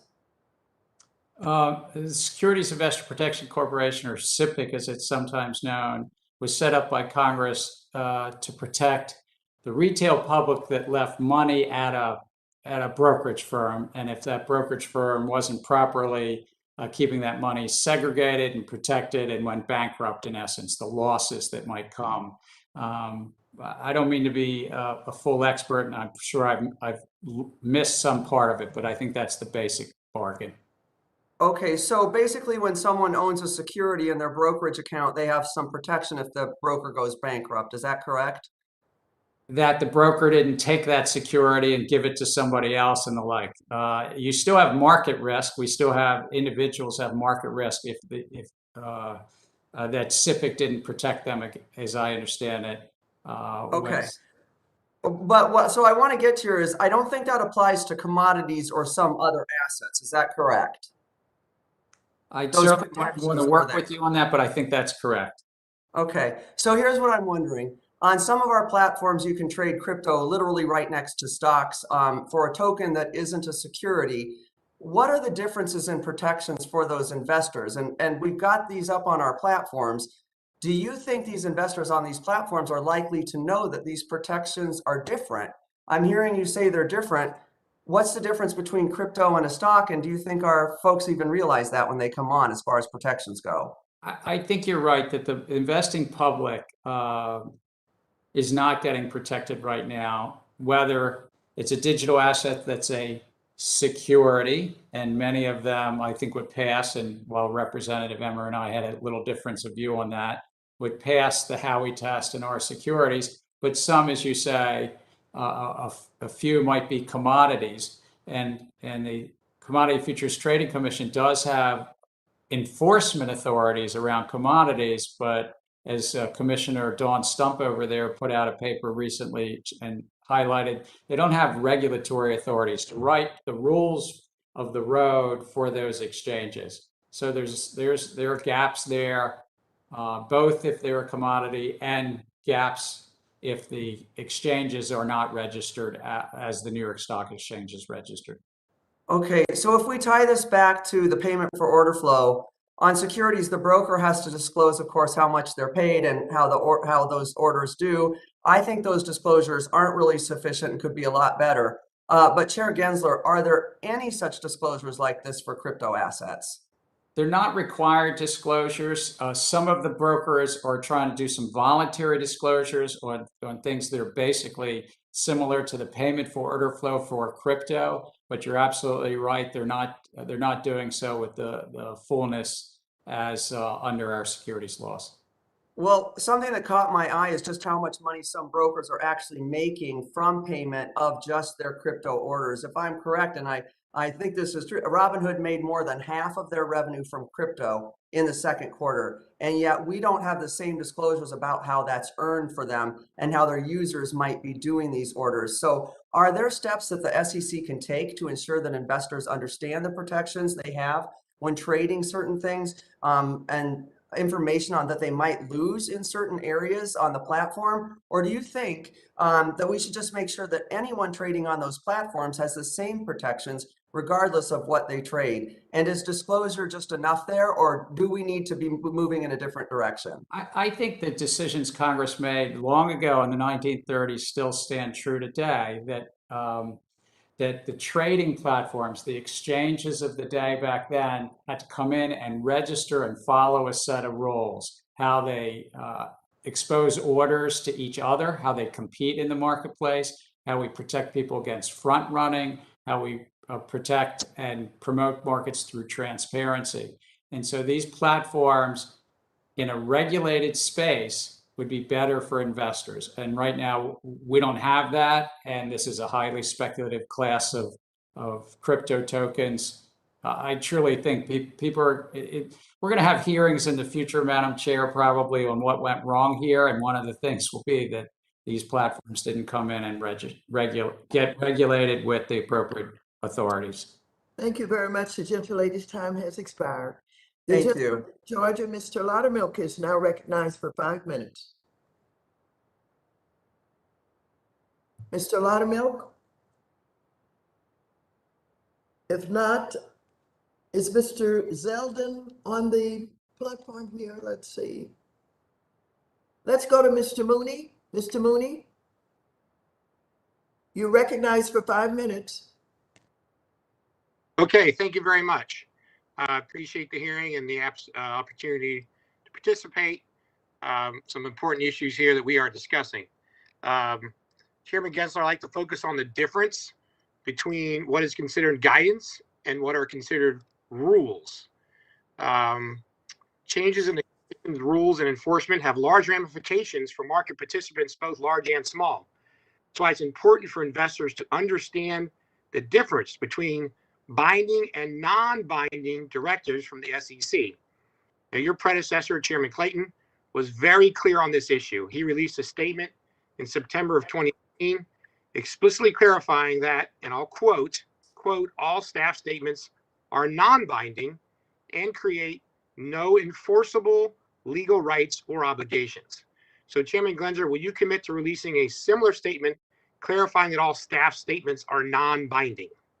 Let me say it in my own words. I think that rules put out notice and comment to the public, benefiting from economic analysis, is what we're trying to do on many of these issues we've talked about today. Guidance can also be an important tool of an agency like the SEC, where market participants come in and say, there's a rule already. Can you please issue guidance that sort of is within that rule set, guidance about things. And we've been using this for many decades, whether it's in the accounting area, the auditing area, sometimes investor alerts, investment management. I think it is an important tool, but it's always within the rules that are already outstanding.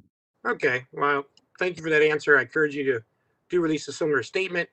I think doing so would provide clarity for investors who want to make sure they understand the rules they need to follow. Let me just give you an example. Whistleblower reforms that were adopted in 2020 codify existing procedures and improve the SEC's ability to provide awards that incentivize whistleblowers to step forward. In August, SEC, under your leadership, released a statement regarding the whistleblower rule. The SEC is able to revise and visit old rules and make changes, obviously through the notice and comment rulemaking process, as we just discussed.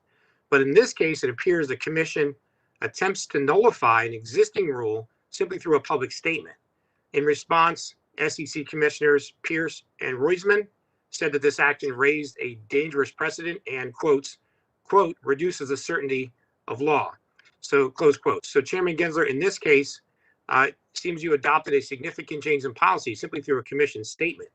How is that not a way to avoid the notice and comment rulemaking process we just discussed?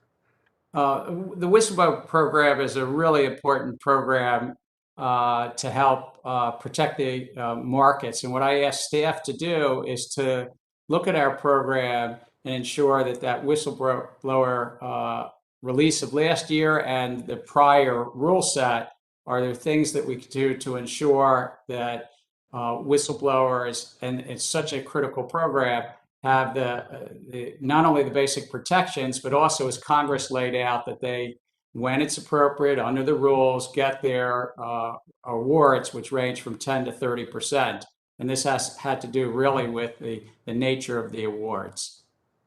Okay, thank you, Chairman Gensler. It seems the whistleblower changes could lead to more and more changes of rules, attempts to change rules through simply making public statements.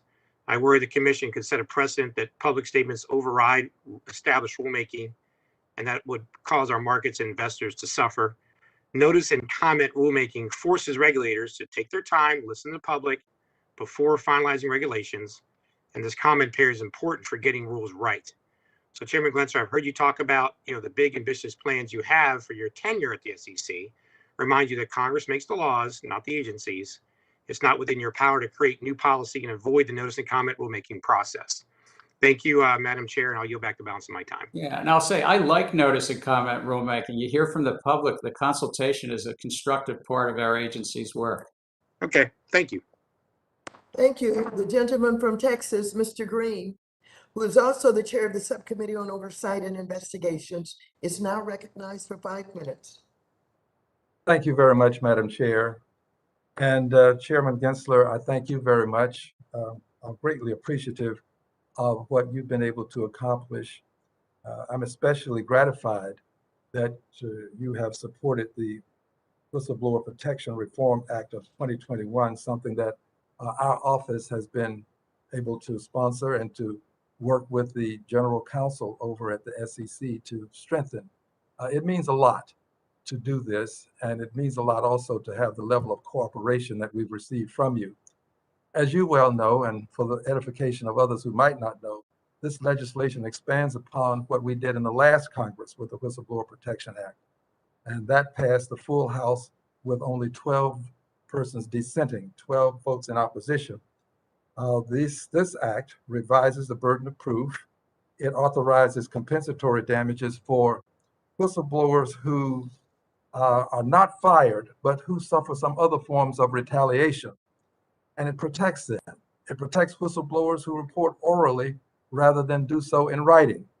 I think it's a significant piece of legislation. I'm very grateful that Public Citizen has expressed its support for the legislation. If you can, Mr. Gensler, given that we have legislation, what do you think this legislation will do in terms of being helpful to the extent that other legislation that we did not get through could not accomplish? Congressman, I look forward to looking at the details of the legislation, but I think in the direction that you've just outlined, the support we can give to whistleblowers, that they come forward. It's a hard thing to do. You're working maybe inside of a company, you're working inside of an asset manager or others to say, something's going on here that's amiss. And to come forward, to talk to an agency like the SEC, takes a fair bit of gumption, if I might say. And so anything that we could do to help support individuals to do that, it's a really important part of our oversight of markets. We, of course, get other sources of leads. We see things in the media. We have a terrific staff of examiners and enforcement and economists, but the whistleblower piece is an important piece of our overseeing the markets. Well, thank you. I concur with you totally. And I would add something in addition. Knowing that whistleblowers are protected will also act as a deterrent within the corporate structure. I think that whistleblowers who have this added protection will come forward, but it's knowing that they can come forward with the added protection that I think will make a difference as well. Any comments on just the deterrent effect? Well, I think it is an important deterrent effect. I remember when Senator Grassley was leading this back in the Dodd-Frank Act and working across the party lines. I mean, I think having whistleblowers be part of our examination and enforcement regime, and having a cop on the beat helps deter fraud, manipulation in our markets. It also helps companies, good faith actors, do their jobs better because it lowers uncertainty for investors. Well, thank you. And finally, this, I'm inviting and requesting my colleagues, please support the legislation. This is a means by which Congress can weigh in and have a significant impact in a very positive way. So I'm grateful to you, Mr. Gensler, and I thank my colleagues who will support it, and look forward to working it through the House. Thank you, Madam Chair, for your support as well. Thank you. Thank you very much. The gentleman from Georgia, Mr. Laudermilk, is now recognized for 5 minutes. Thank you, Madam Chair. Can you hear me now? Yes. Okay, thank you. Don't know what happened last time. Maybe the same thing that was happening to Mr. Hill, but thank you for this opportunity. Chairman Gensler, we testified to this committee in May. You and I discussed the consolidated audit trail. You assured me that most of the investors' personally identifiable information that was originally going to be collected in the CAT, including social security numbers and birth dates, will not be collected because the SEC was working on amending the CAT plan to remove that data. However, it appears that those changes still haven't been finalized, and unless they are, all of the PII will be collected. So the question is, when will the SEC finish the rulemaking to remove most of the PII from CAT? If I could follow up after the hearing and sort of find out our exact dates, but I concur with you that the CAT, removing that data from the CAT is important. I know that it's on our docket. I know that I've met with the people in our trading and markets division that are working on that a number of times since you and I last spoke, but I'd have to follow up with an update as to which month we think we'll finalize that. Well, I would appreciate that if you could follow up with us, because as you can see, as we all can see, that cybersecurity is a critical issue right now with all of that's going on, and it's just going to continue to get worse. And I think we definitely have to protect the PII of investors. So if you will get back with us, I'd appreciate it. Another note, last year, the SEC finalized amendments to its rules regarding proxy voting and whistleblowers. However, shortly after you became the SEC chair, it appears you unilaterally decided that the SEC was not going to enforce those rules. Those decisions were now announced via a commission statement and not rulemaking. Two of the other commissioners noted that the SEC has a reputation as a steady regulatory hand because it has generally avoided playing seesaw with rules and is not reverse rulemaking when there is no new evidence to justify reopening them. So it appears that there may be some picking and choosing of which rules to enforce and which rules to ignore based on which ones you like and you don't like. Is this the direction that you're going? Is this the SEC's job to selectively enforce the rules based on personal preference, or how do you justify that? So I think that at the heart of shareholder democracy was really an important feature of that. Many fund managers get advice from proxy advisors, and as you rightly said, there was a rule that was finalized last year. What I asked staff to do is to take a look at that, to take a close look at that, and make any recommendations up again through the 5 commissioners through notice and comment, whether there should be any changes to that. So again, through the notice and comment period, and that's what I announced earlier this year that I asked them to do. Okay. Well, finally, I'd like to note that President Obama's SEC Chair, Mary Jo White, opposed hijacking and security laws to push social and cultural issues. But based on the SEC's agenda, which includes issues like climate change and diversity, it appears you intend to do exactly those things. You often say investors want ESG disclosures, but in 2020, shareholders made 140 ESG proposals, but all but 6 of them failed. And the average vote was in favor, the only 30% was in favor. Only a relatively small number of activist investors want mandatory ESG disclosures. I hope you will avoid using securities disclosures to push left-wing political agenda and recognize that all companies are already required to disclose all material information to investors. And with that, Madam Chair, I yield back. Thank you very much. The gentlewoman from Massachusetts, Ms. Presley, who is also the Vice Chair of the Subcommittee on Consumer Protection and Financial Institutions, is now recognized for 5 minutes. Thank you, Madam Chair, for convening this hearing. Since the 2008 financial crisis, the private equity industry has exploded, tripling the amount they manage from $1.5 trillion to $4.5 trillion. Now, while banks are subject to certain SEC reporting requirements on their private assets, private equity firms do not have to provide that same level of transparency and are not subject to the same regulatory scrutiny, and they benefit from that. Chair Gensler, what tools is the SEC using to better monitor the activities that a lot of these non-banks, like private equity firms and hedge funds, are engaging in, considering they have great impacts on the economy and consumer-facing business? I thank you, Representative Presley. Good to see you again, by the way. But in terms of private equity, you're right. It's our capital markets have the public markets, has the private markets, and then the intersection of the two. And I have asked staff to ensure that, to the best we can, that the arrangements between the general partners, the people managing those money, the investment managers and their investors, often their limited partners, those arrangements have the appropriate transparency, and that the investment managers are living up to their responsibilities, their duties, their contractual duties, but also their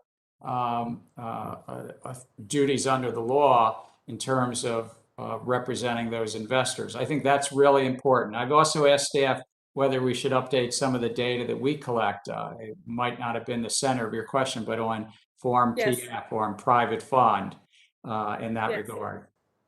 Yes, that actually is the center of my question, which is, would you be expanding reporting requirements? That sounds like a yes. And if that's true, could you speak to timeline? How soon do you plan to take those steps? In terms of timelines, again, I'd need to come back to you just because I sometimes can't remember every month and everything. But I've been meeting, even last week, I had some more meetings with staff on enhancements, potential enhancements to what we call Form PF or private fund, and also a separate project in terms of the responsibilities and obligations between the investment manager, GP, and the LP. But I'd have to come back and say when staff will serve up recommendations to our commission. That's fine. And, we look forward to speaking further offline. Certainly just looking for bold and necessary action here as soon as possible. The affordable housing and eviction crises are racial and economic justice crises, and stable housing has been a matter of life or death for millions of people vulnerable to eviction during this pandemic. And 93% of the counties in the U.S., including in the district I represent, the Massachusetts 7th, a full-time minimum wage worker cannot afford a one-bedroom rental home. Nationwide, over 40% of Black and brown households spend more than a third of their income on rent. So in Massachusetts, a minimum wage worker must work 87 hours a week to afford a one-bedroom rental home. Meanwhile, private equity CEOs are living lavishly, pocketing billions of dollars in profit off the backs of these hardworking families struggling to keep a roof over their head. It has been well documented how private equity firms protected from the 2008 economic crisis. So after millions of people lost their homes to foreclosure, private equity firms bought residential properties at a deep discount, later raised rents, gouging tenants with fees, skimping on maintenance, and using aggressive collections and eviction strategies. Now, private equity landlords control at least 1 million apartment units and at least 250,000 single-family homes. And these aren't high-end homes. These are the entry-level homes and once affordable housing units that low-income families, disproportionately Black and brown families, occupy. This is why families can't afford to buy homes. When the economy is down, private equity buys up the neighborhood, guts it, and rents it for twice the price. So we have reason to be concerned the private equity industry will seek to profit off of the displacement of families during this global pandemic, no less. So, for example, Blackstone, the world's largest private equity firm, has previously been called out by the UN for inflating rent, aggressively pursuing evictions, and fueling the global housing crisis. So, Chair Gensler, it doesn't have to be like this. Housing is a human right. I know our chairwoman agrees. I implore you to take action to help address these egregious behaviors and look forward to following up offline. Thank you, and I yield back. Thank you so very much, Ms. Presley. The gentleman from Ohio, Mr. Davidson, is now recognized for 5 minutes.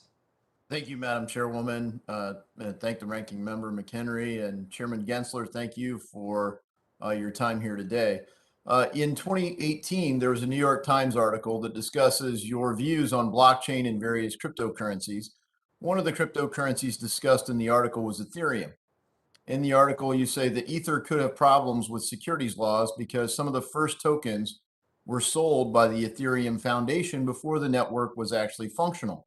You go on to say that Ethereum could get off the hook from securities laws due to the fact that it developed into a decentralized network. You've repeatedly said that you believe initial coin offering tokens are securities, but right here it's sounding like you're acknowledging that Ether transitioned from what would have been a security into a commodity once the network was adequately decentralized. Can you clarify when a token is sufficiently decentralized to no longer be a security in your view? I thank you for that. And digging back to an article from 3 years ago, but I was honored to study and research these issues at MIT. And what I was commenting on then was a process that the SEC was going forward on. And I think then head of corporate finance was talking about in that time frame. And so without going into any one token, what I think the core test is, and it's the test the Supreme Court has taken up numerous times with a broad brush, where you're raising money from others and the investing public anticipating profits based upon the efforts in some collective group of individuals. That's central test. It's called the Howey test. There's other broad brushes with regard to this as well, as to when something is a note, called the Reeves test that Thurgood Marshall wrote a few decades ago. Fundamentally, the SEC is here to help protect the public from fraud, and that's why Congress painted with a broad brush. Yeah, thanks for the clarification. And unfortunately, Congress didn't create the Howey test, the courts did. The same with the Reeves. And frankly, we're dependent on this patchwork of regulation by enforcement. Obviously, there are people that feel that a particular, token like Ether is treated differently than one like XRP, for example, is something, a matter that's before you right now, because of the same thing. Is it centralized or is it decentralized? Who has control? And I think that really gets to the issue. Congress really should clarify. We've had a bipartisan legislation called the Token Taxonomy Act drafted since 2018. We can't get a hearing on it. It would provide a bright line test that would apply a 1950s case law, Howey test, to modern digital assets and provide some of that clarity. But could you, generically speaking, talk about the shortcomings of enforcement actions or even threatened enforcement actions versus the need for clarity, maybe a rulemaking process that would establish a bright line? Because really what you referred to was, well, come talk to us in a one-on-one kind of third world way where every individual firm cuts their own deals. What the market really needs is clarity. Wouldn't that be better than threatened enforcement? Well, I actually think that the securities laws are pretty clear on this, sir. And I think that firms should just come in and register. But what's happened over the last 4 or 5 years is they've either chosen not to, or they've stood up in Singapore or Malta or Hong Kong or other countries and offered their services indirectly through virtual private networks. Not all of them. Some of them are here in the US as well. And I think that our securities laws were written for a reason, to protect the public, the investing public. Yeah, I think you're right. We should protect the public, but we need to do it with clarity. And frankly, we should do it in a way that doesn't destroy the market. I mean, you're talking about fintech being the leading innovation. America has led in market after market after market in field of technology, from the ag revolution, industrial, on up through the internet age. Why would we want to destroy the fintech revolution and push it outside the United States when we could foster it? I refer to your threatened enforcement action on yield products, for example. We should go through a rulemaking process, or frankly, Congress should act, which is why I'm drafting a bill that should be submitted shortly to clarify yield products and how they should be protected. The last thing I'd say is certainly not all stable coins should be considered securities. And I think you've referenced that, but I look forward to working with you and your office to provide clarity for our markets. And I yield. Thank you. The gentlewoman from North Carolina, Ms. Adams, is now recognized for 5 minutes. Thank you, Madam Chair, and thank you, Mr. Chairman, for being here. As you may know, I recently introduced the Registered Index Linked Annuities Act, or RILA. In recent years, there's been an increase in demand for RILAs, and these products, which provide the benefits of market exposure while simultaneously offering protections against extreme downward market volatility. I've heard from issuers of RILAs, including companies located in my district here in North Carolina, that the lack of a tailored form of registering these products has complicated their ability to market these products effectively.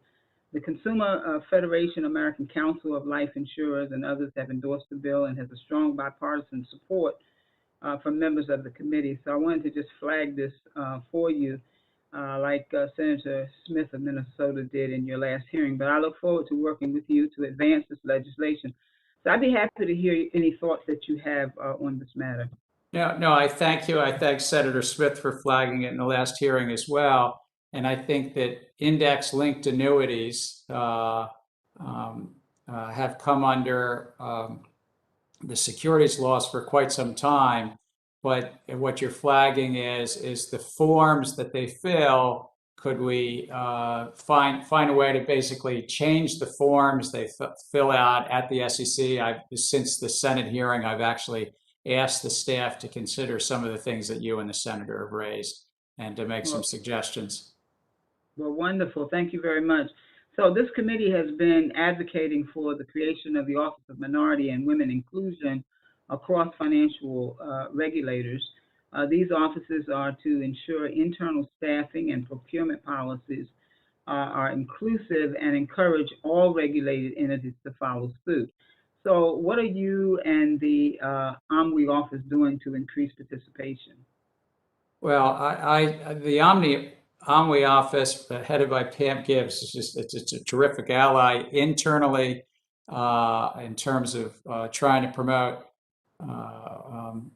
more minority and women inclusion in our hiring, in our promoting, in our senior ranks. I think the SEC, while we've made some progress, there's still a lot more progress to make in this regard as an agency. We're also beyond that, looking to see what we can do to, as we talked about earlier, in terms of various questions that we put out to the industry as to what they're doing in the same regard. Okay. Have you considered making these assessments mandatory, or do you have any other inducement to encourage greater participation? I think it would be good to have greater participation. I think I've asked counsel and so forth. I think while we are moving forward, and I hope to that staff will make recommendations, and my fellow commissioners will support some notice and comment on disclosures around diversity, disclosures around the board and the workforce diversity. I think until we were to do that, it would really be up to Congress to have participation, as you said, mandatory participation in some of these current just industry surveys. Okay, great. Thank you very much. Madam Chair, I'm going to yield back. And the gentleman from North Carolina, Mr. Budd, is now recognized for 5 minutes. Thank you, Madam Chair. Thank you, Chairman Gensler. So China's been on a war path against cryptocurrencies, it seems, since 2013. And we've seen them implement bans on mining, initial coin offerings, cryptocurrency exchanges, and in their most recent move, an outright ban on cryptocurrencies themselves. So, Chairman, do you support what China has done, and is the SEC planning on implementing similar bans? I'm familiar with a number of the things that you mentioned in terms of the People's Republic of China. I think our approach is really quite different, and it's a matter of how do we get this field within the investor and consumer protection that we have, and also working with bank regulators and others. How do we ensure that the Treasury Department has it within anti-money laundering, the tax compliance, and of course, the financial stability issues that stablecoins could raise as well. But no bans that you're interested in implementing via the SEC, as China has done, really to funnel everyone through their own digital currency. No, I mean, that would be up to Congress. I mean, what we're really working with the authorities you've given us, and I've said this, I think that many of these tokens, it's based on the facts and circumstances, but many of these tokens do meet the tests of being an investment contract or a note or some other form of security, that we bring them within the investor protection remit of the SEC. Thank you. We'll talk about innovation for a moment, which, it's made the U.S. markets the envy of the entire world, the nature of the innovation that we have here.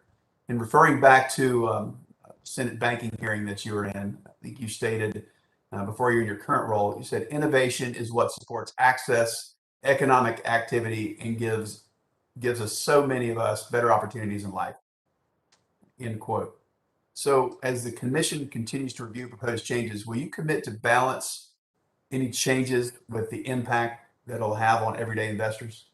I think that's at the core of our mission, our three-part mission, but also to balance the economics. That innovation, as I said then and will say now, does help increase our economy, increase access to capital. It's why I studied it. I was fascinated to study this at MIT, the intersection of finance and technology. But I think that new technologies rarely last long if they try to stay outside of whatever the public policy goals that a society lays out. And investor protection has worked for us for 90 years, and I think it's an important piece of whether cryptocurrency is going to survive or not, and meet its potential, whatever that potential might be. Thank you. So you've said multiple times the SEC has a great deal of clarity on what exactly is a security. So given the SEC's approach to using enforcement as a way to regulate, you stated before the Agricultural Committee in 2018, quote, the SEC will need to decide if they might issue rules and interpretations specific to the crypto space, end quote. So now that you're leading the SEC, will you describe areas in which you plan to provide additional guidance or even enforcement? Well, I want to say that I think the enforcement actions, I don't know, 6, 7 dozen enforcement actions over 4 or 5 years that the SEC has brought in this space, my predecessor, we continue to do, help to protect the public. In terms of working with exchanges, platforms that come in to try to register, it's really to look at our rule set to ensure that we achieve the core of our rule set, but if there's some pieces of it that don't fit, I use things like transfer agent and others because they're easier for some to understand that might not fit, particularly with these new digital investment contracts. Okay, just a few seconds left. Chairwoman, I yield back. Thank you, Chairman. Thank you very much. The gentleman from California, Mr. Vargas, is recognized for 5 minutes. Thank you very much, Madam Chair. I thank you and I thank the ranking member for this committee hearing, and I especially thank our witness today, Chairman Gensler. Chairman Gensler, public companies, I believe, regularly fail in the potential cost of climate change and environmental exposure. Many companies, many public companies, fail to disclose what I believe are key material information surrounding corporate governance policies, such as employee and management diversity or the lack thereof. In response, the House passed H.R. 1187, the Corporate Governance Improvement and Investor Protection Act.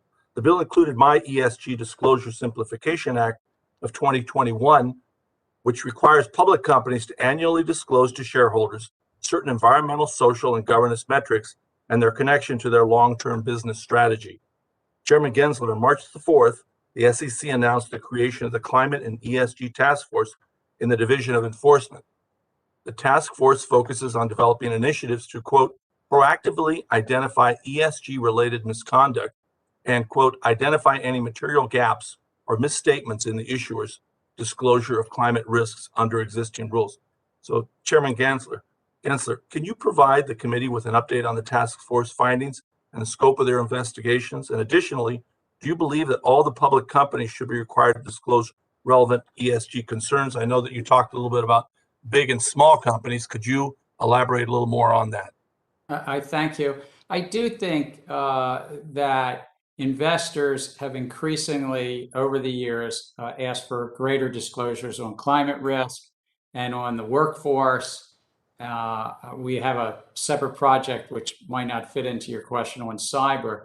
The last time that the SEC put out guidance on this was in 2010, and the task force that was stood up in March of this year was to ensure that investors were getting the benefit not just of that 11-year-old guidance, but the companies were following their responsibilities under the disclosure regime. But I think that really that now's the time to put something out to the public. The public can weigh in. How can we as the SEC play a role to bring consistency, comparability, and yes, decision useful information around the physical and transition risks in climate that many of these companies are facing, and yes, around the workforce, including the diversity of that workforce.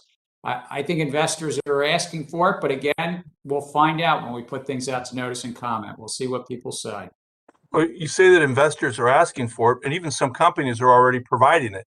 I mean, it's a different level, different things, but aren't they already doing that, some of these companies? Yes, I thank you for saying that, because you're absolutely right. Of the top 500 companies by market cap, I think it's 80 to 85% are right now putting out climate risk disclosure on some voluntary basis. But that then, it helps those companies if we bring some consistency and comparability to it. Imagine if companies, 400 or 500 of the leading companies in the US were just putting out disclosure about their financials, but they were all deciding different ways to report their financials or a different way to report their executive compensation. So we have a role, and Congress gave us a role to try to standardize that and bring some comparability. And it helps the companies as well as the investors to bring some standardization. I agree, and I think that's why the investors are asking for it, and I think that's why a lot of the large companies are giving it. I do want to ask with the last minute that I have, I know that a number of my colleagues are really hot on this crypto stuff. I have to tell you, people ask me all the time, one, what is crypto, and how does that help the dollar? How does that help the United States? How does that help anybody other than traffickers, narco traffickers, terrorists, or people trying to make a quick buck? How does it help us to have this cryptocurrency? I mean, I understand if the United States had a digital currency, I could see how it helped the dollar, but how does that help us, all of these cryptocurrencies? Look, we have around the globe 180 fiat currencies, meaning 180 different countries have, but each country has one. We have the US dollar, and it happens to be the leading currency around the globe. It's unlikely that 5,000 or 6,000 private forms of currency are going to persist. It just, economic history tells us that's unlikely. So what a lot of these are not really currencies. They're not being used to buy a cup of coffee at Starbucks. What they are, most of them are investment vehicles, ways to raise money for entrepreneurs, and thus they should come in, they should be within the securities laws. The handful that might be competing with gold or silver as a digital speculative store of value, as gold is a speculative store of value over the centuries, but not many of them. Most of them are investment vehicles. My time is, thank you.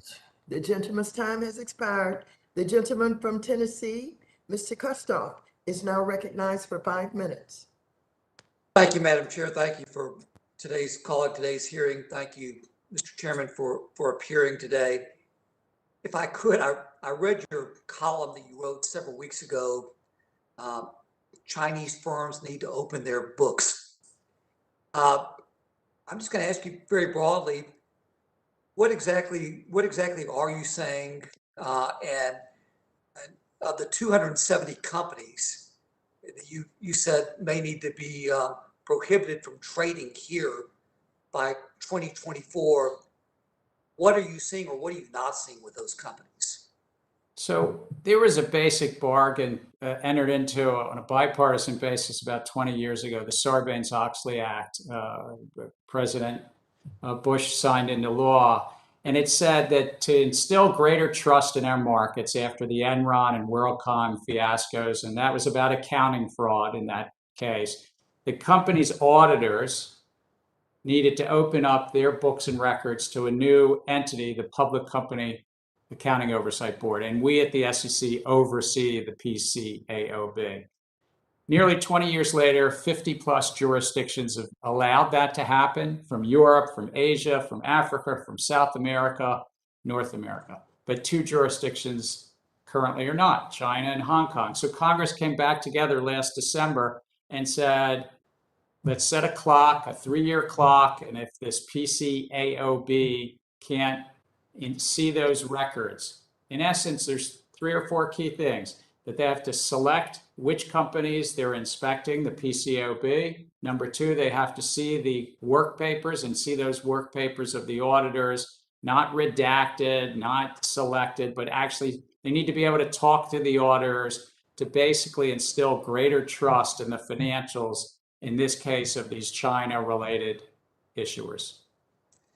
As a follow-up, and you did mention a specific number, 270 companies by 2024.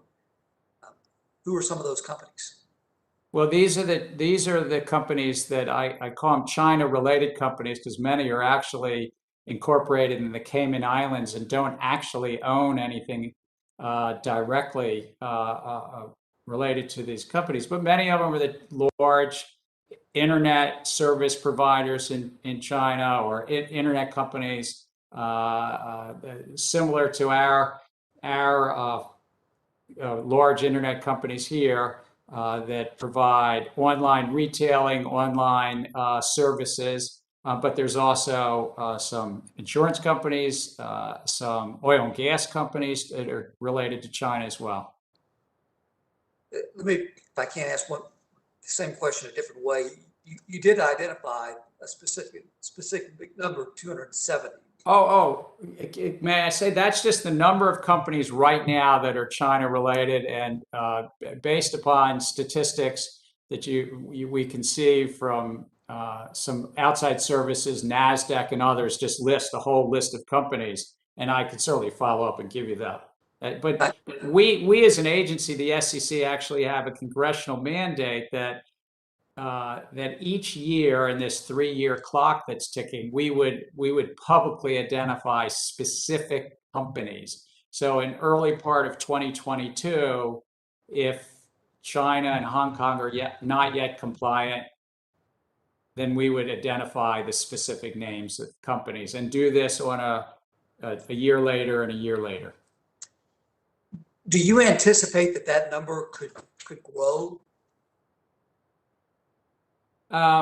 It could grow if there's more companies from China, or their affiliated companies in the Cayman Islands, because many of these are actually Cayman Island issuers that enter into arrangements called variable interest entity arrangements with Chinese companies. So it could grow, but we at the SEC put a pause on that until we could enhance the disclosures around these so-called VIE structures. Lastly, Chairman, in my remaining time, a couple of months ago, you stated before the Investor Advisory Committee that you wanted your commission staff to work on new disclosure requirements for SPACs.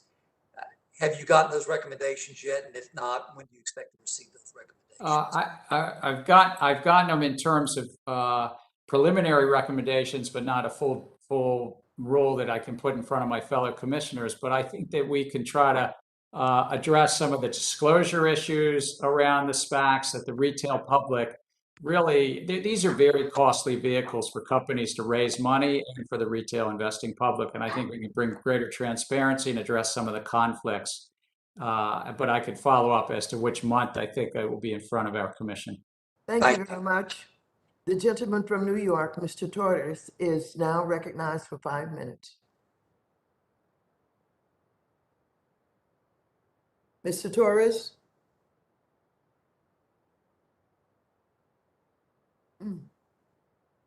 Hello? Mr. Torres? You're Yes, I'm recognized here. for 5 minutes. Thank you, Madam Chair. It's a pleasure to see you, Mr. Chair. I have a question about neither admit nor deny policy. If you as a public regulator find that a company has engaged in wrongdoing and then take enforcement action accordingly, is it fair for the SEC to allow a company found to have engaged in wrongdoing or deny the wrongdoing in question? Is that fair and transparent and accountable? I think you raise a really important point for agencies like our civil law enforcement agencies that with a group of limited resources, no matter what Congress gives us, it's always a limited set of resources on how to best protect the marketplace.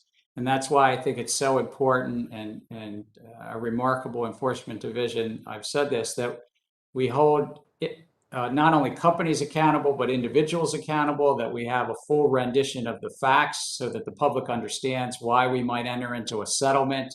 I think what you've raised is usually in the context of settlements, and that we even use all the authorities in terms of individual bars and where appropriate on occasion to— Mr. Chair, if I could just intervene, I'm asking if it's fair before we get to the resource question. Do you think that's fair?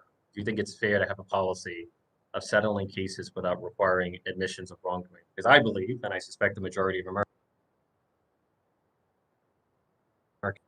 that engage in wrongdoing as much, because there are reputational consequences that come from admissions of wrongdoing. But if you defrauded your customers, I have a right to know, because if you allow them to settle and neither admit nor deny, then a company can easily say, I never did anything wrong. I never admitted to doing anything wrong. I just simply paid off the SEC to go away. I think you'll find that I'm largely in agreement. It's the hard challenges of an agency like ours and other agencies. We're not the only federal regulatory agency that is faced with these challenges of resources. That what's really important is to have a real robust rendition of the facts, to use the authorities around individual bars. You're right that to go beyond fines, because fines all too often are viewed as a cost of doing business. Are you just, and I want to move on to a new topic, but are you saying that— I'm sorry, you're cutting out. To rethink the policy of settling cases without— do you think that resource constraints make it impossible to rethink the policy of settling cases without requiring admissions of wrongdoing? I think I heard most of what you said. I apologize because you were cutting out, but I do think that what's really critical is to use the resources that Congress gives us as best we can to lean in to ensure that we have a full rendition of the facts of the case, use our industry bars, and yes, from time to time, as you said, to consider whether to include that in settlement. And as you know, we also take many cases to litigation and into the courts where that's not the case, where in the courts you find different things. The court decides and opinions are written. Mr. Gensler, I don't know whether Mr. Torres is still on the platform. It looks as if he dropped off. Mr. Torres, can you hear me? I think something has happened. I don't know if it's a technology problem, but I think he's coming back now. Mr. Torres, you may continue. You dropped out. Chair Gensler, are you suggesting that resource constraints make it impossible to settle cases without requiring admissions of wrongdoing? I just want to be clear about your position. I think that as we've had in this lively discussion, there's the challenges and trade-offs, and it's part of why sometimes we take cases directly into the courts. So what you're highlighting, and I think we have a shared vision here, is to use all the tools that we have in our toolkit to ensure that market participants stay on the right side of the law. And that is at times taking things into the courts and litigating them fully. Occasionally, that's also settlements. It's ensuring when we do settlements that there's a full rendition of the facts, that we also use industry bars, that we, when appropriate, also have various serious undertakings by those. Mr. Gensler, I just want to, well. I see my time's about to expire. I just want to quickly ask you about stable coins. Do you consider stable coins a systemic risk, securities? Because obviously the nature of stable coins will determine the nature of regulation. So what is your conception of stable coins? Right. Or is it securities or a systemic risk? So I would say this, we already have, oops, the gavel's coming down. But is it a systemic risk, yes or no? Yes or no? I think the $125 billion of stable coins we have right now are like the poker chips at a casino. And I think they create risk in the system that we have digital lending, crypto trading, that yes, I do think that if this continues to grow, and it's grown about tenfold in the last year, it can present those systemic wide risks. Thank you. Thank you, Madam Chair. Has expired. The gentleman from Ohio, Mr. Gonzalez, is now recognized for 5 minutes. Thank you, Chairman Gensler, for your time today. I also want to thank you for our time last week. I thought it was a very good conversation. As I mentioned in our call, I am extremely excited about the opportunities from emerging blockchain technology for our economy and opening up finance opportunities to the unbanked and underbanked. Additionally, when I look at those who have done the best financially in the crypto space, it seems to be a much more diverse set of players, which is completely unlike the traditional finance world that is almost exclusively dominated by those who happen to have attended the best schools and have the right pedigrees. This tells me that crypto is enabling wealth creation opportunities in a way that the traditional finance world simply has not been able to accomplish in many respects. Recently, we have seen a boom in DeFi products that gives individuals the power to lend, borrow, and earn interest through the Ethereum platform and somewhat on Solana that far exceed the 0% rates that U.S. Treasuries provide. I've been speaking with multiple companies in the space, and the common theme in these discussions is that they want to come in and describe their product to the SEC. However, they are concerned these meetings could lead to a potential enforcement action.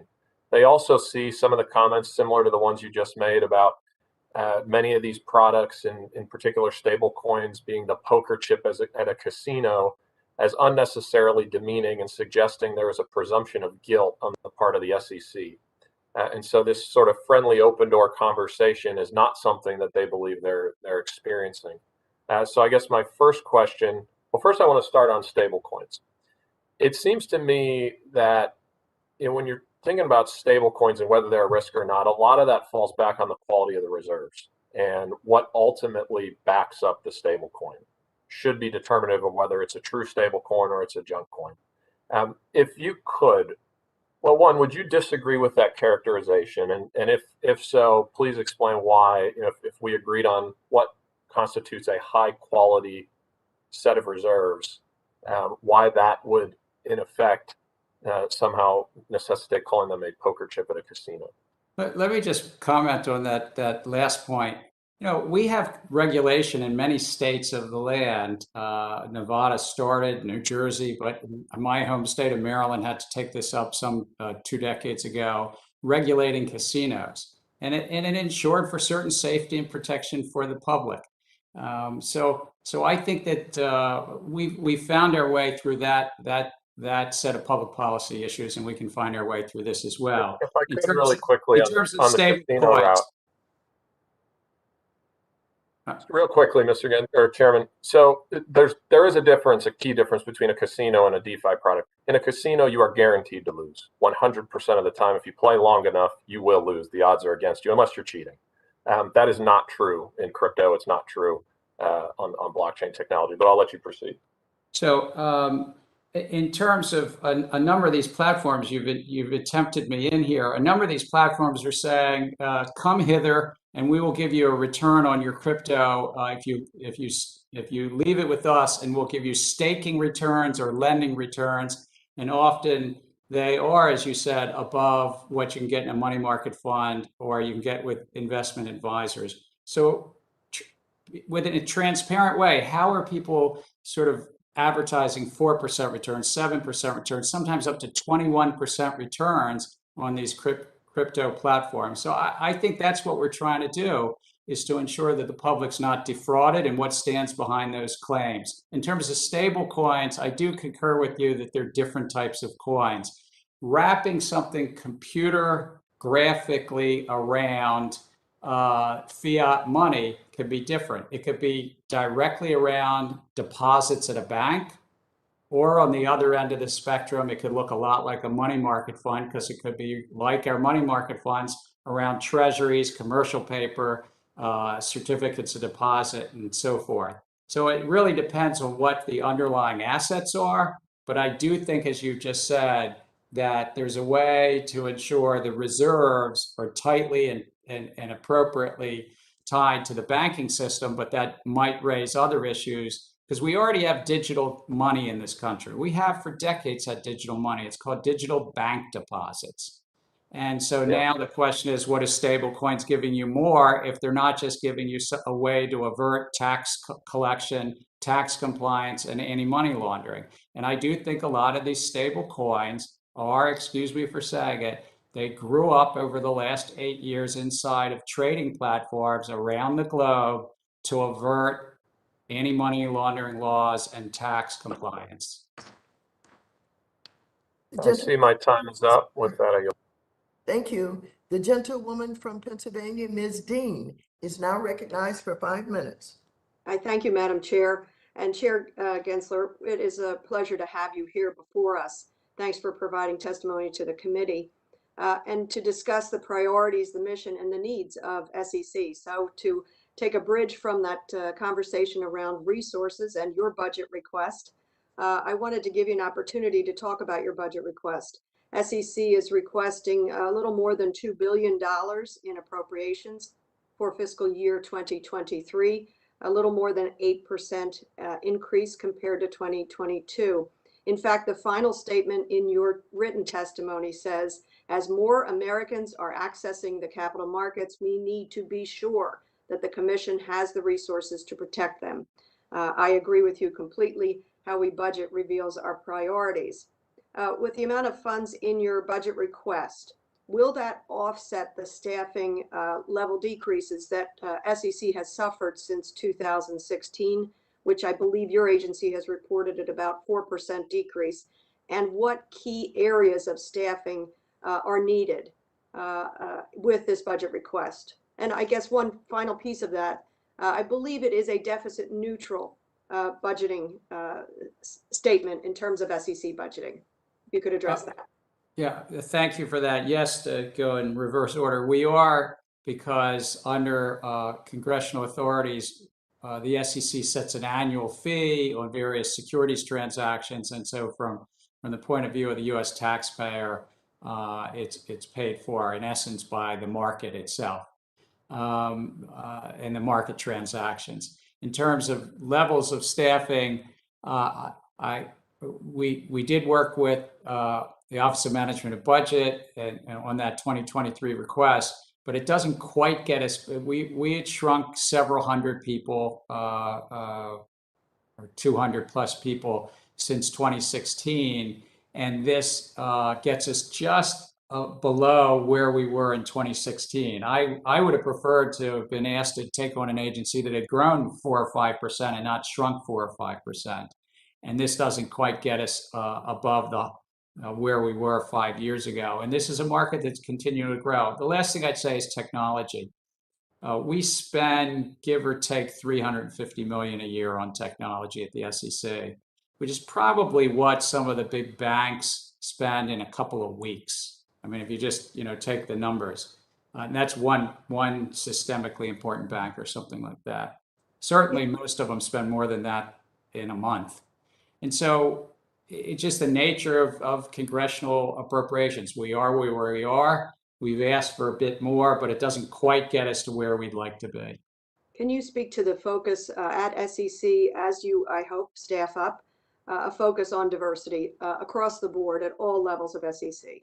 It's a really important focus in terms of recruiting people, but also promoting into the senior ranks. I've tried to do my best with the handful of people that we've hired, whether in my front office or as division directors, but also to work with our Office of Minority and Women Inclusion, work with our senior officers, that every time that we have a possibility of promotion, to really look across the agency. We're advertising externally and internally, and I think that's important to allow people to have an opportunity for those senior roles as well. That's terrific. And finally, my final question, we've spoken a lot about the mission of investor protection. Finally, do you recommend with the notion in the spirit of the ultimate investor protection, as we see us inching toward this potential catastrophe in reaching the debt ceiling, do you recommend a lifting or elimination of the debt ceiling? Well, of course, I have to leave some of that to Congress and the executive branch, but I would say this, as the chairwoman asked me earlier in this hearing. I think as we get within a couple days, if I should say, and hopefully we don't, but if we get to a couple days before that fateful October 18th, my God, it's my twin brothers and my birthday. What a fateful October 18th that would be. But as we get closer to that, I think we will start to see fraying in the marketplace. And there's great uncertainties if we actually defaulted on our debt, terrific uncertainties, because treasuries are the base upon which the rest of our capital markets stand. It's like it's saying, let's test the foundation of a house, and let's make sure the foundation of the house defaults. The rest of the house is going to have problems. Well, I wish you and your brother a happy birthday, free of this burden.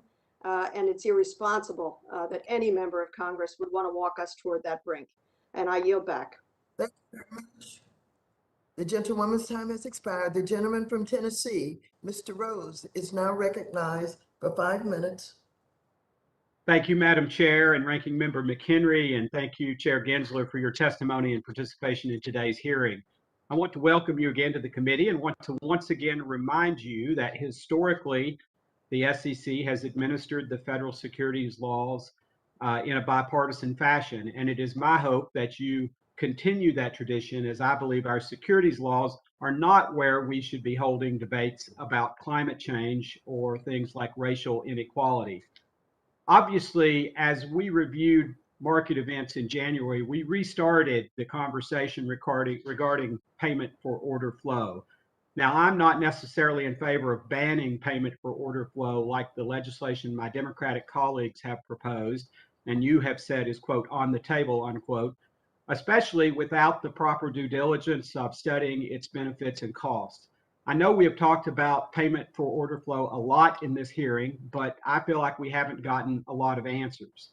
Chairman Gensler, in the previous hearing, you agreed with me that transparency is key and said that your staff would be examining payment for order flow. That was in May. In your testimony and throughout this hearing, you have said that you have asked for staff recommendations over the last 5 months. How far have they gotten in that examination, and what were their findings, and when can we expect a report from you and the SEC on those findings? So if I could, I thank you for that. If I can separate out in terms of the January events, the staff of the trading market staff and the Division of Economic Risk Analysis has put together a report, shared it with the 5 commissioners, and through that commission discussion, I would anticipate we'll have that report out shortly. Again, there's 5 of us, and so there's a little bit of moving around. In terms of the broader public policy issues, because that's just a report, in terms of the public policy, I still share the view. I think this is driven by economics. What's best to make our markets most efficient? And whether it's, as you mentioned, payment for order flow, or other parts of the stock market, what's critical, I think, is a couple principles. One is order competition, having my order compete with yours. And see, most people don't realize if you go onto a trading app or on your computer and you put a market order in, it's not likely. In fact, it's highly unlikely that it goes to the New York Stock Exchange or NASDAQ or a lit stock exchange. It's being bought by an internalizer and a handful of internalizers. And so we're really looking, is that the best way to instill competition in this market and efficiency, and to address some of the inherent conflicts that can be in this system? In a hearing earlier this year, I asked one of our witnesses what reforms he thought the SEC could implement with respect to payment for order flow to increase transparency for retail investors, and he suggested more granular 606 reports, specifically doing more to provide better public transparency of best execution.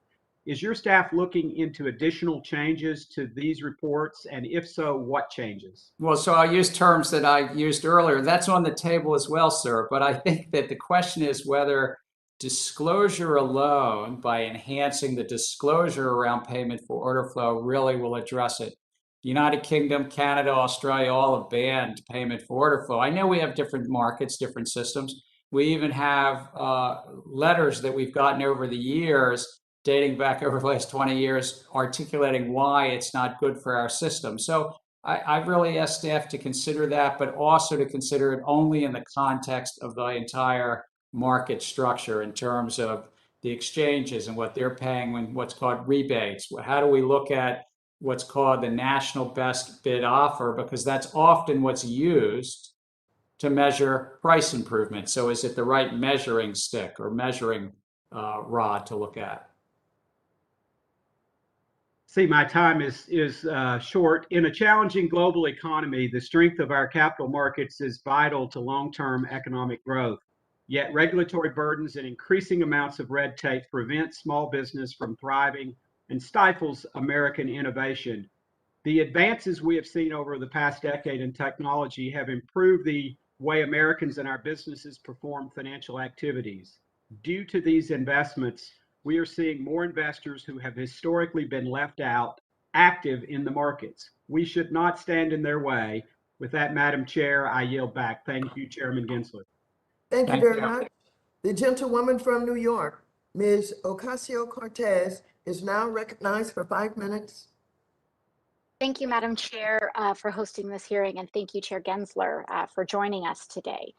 I want to take a few minutes to discuss stock buybacks. Now, during the pandemic, I and many others on this committee and beyond introduced pieces of legislation either banning the practice of stock buybacks or regulating them in a broad kind of spectrum of possibility. And one of the issues that I had brought up was actually banning the practice of stock buybacks for any corporation receiving public assistance, essentially getting bailed out, and while also mandating workers be granted an equity stake, or the public being granted an equity stake in any of those kinds of public buy-ins to those companies. Now, I want to dig into this issue a little bit more. Now, for folks, I think following at home, stock buybacks in general is this practice. Would you say it's fair to describe stock buybacks as the practice of a company using its profit or margin to purchase shares of its own stock, as opposed to other uses of its margin, like investing in raising wages, research and development, etc.?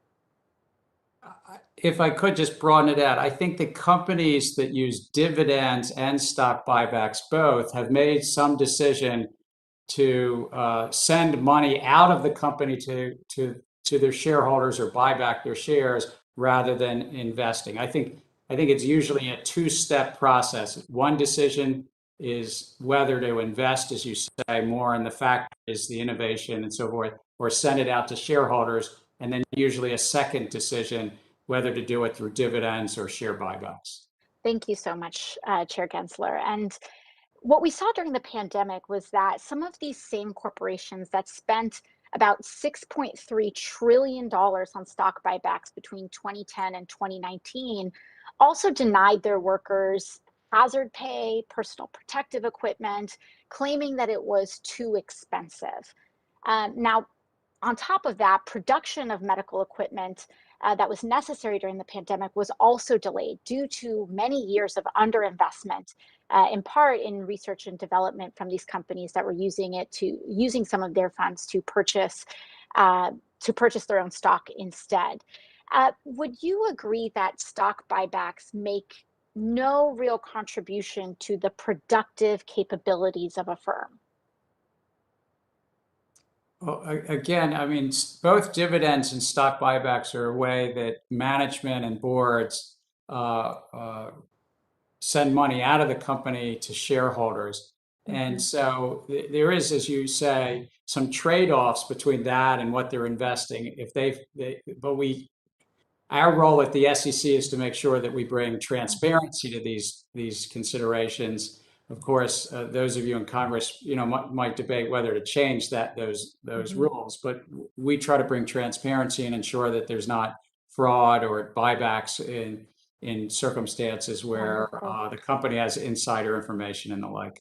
Thank you.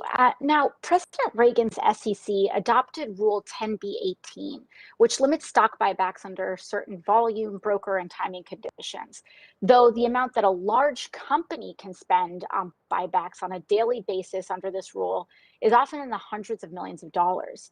Now, conforming to these conditions allows a company entry to a quote-unquote safe harbor. Does the SEC actively monitor whether corporate buyback activity remains within its safe harbor? So you raise a good point. It relates to earlier debates about resources, but we try to use our resources across the agency to ensure for compliance with the laws. I've asked staff, in terms of stock buybacks, could we also use some authorities that were put in place under Dodd-Frank about the disclosures? So I apologize, Chair Gensler, but does that mean, is that a no due to resource issues?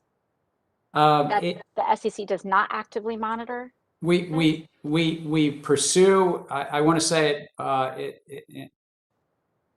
it's more nuanced than that. We pursue and we use the enforcement and examination and corporate finance staff to look at what we can, but there's 7,000 public companies in the U.S.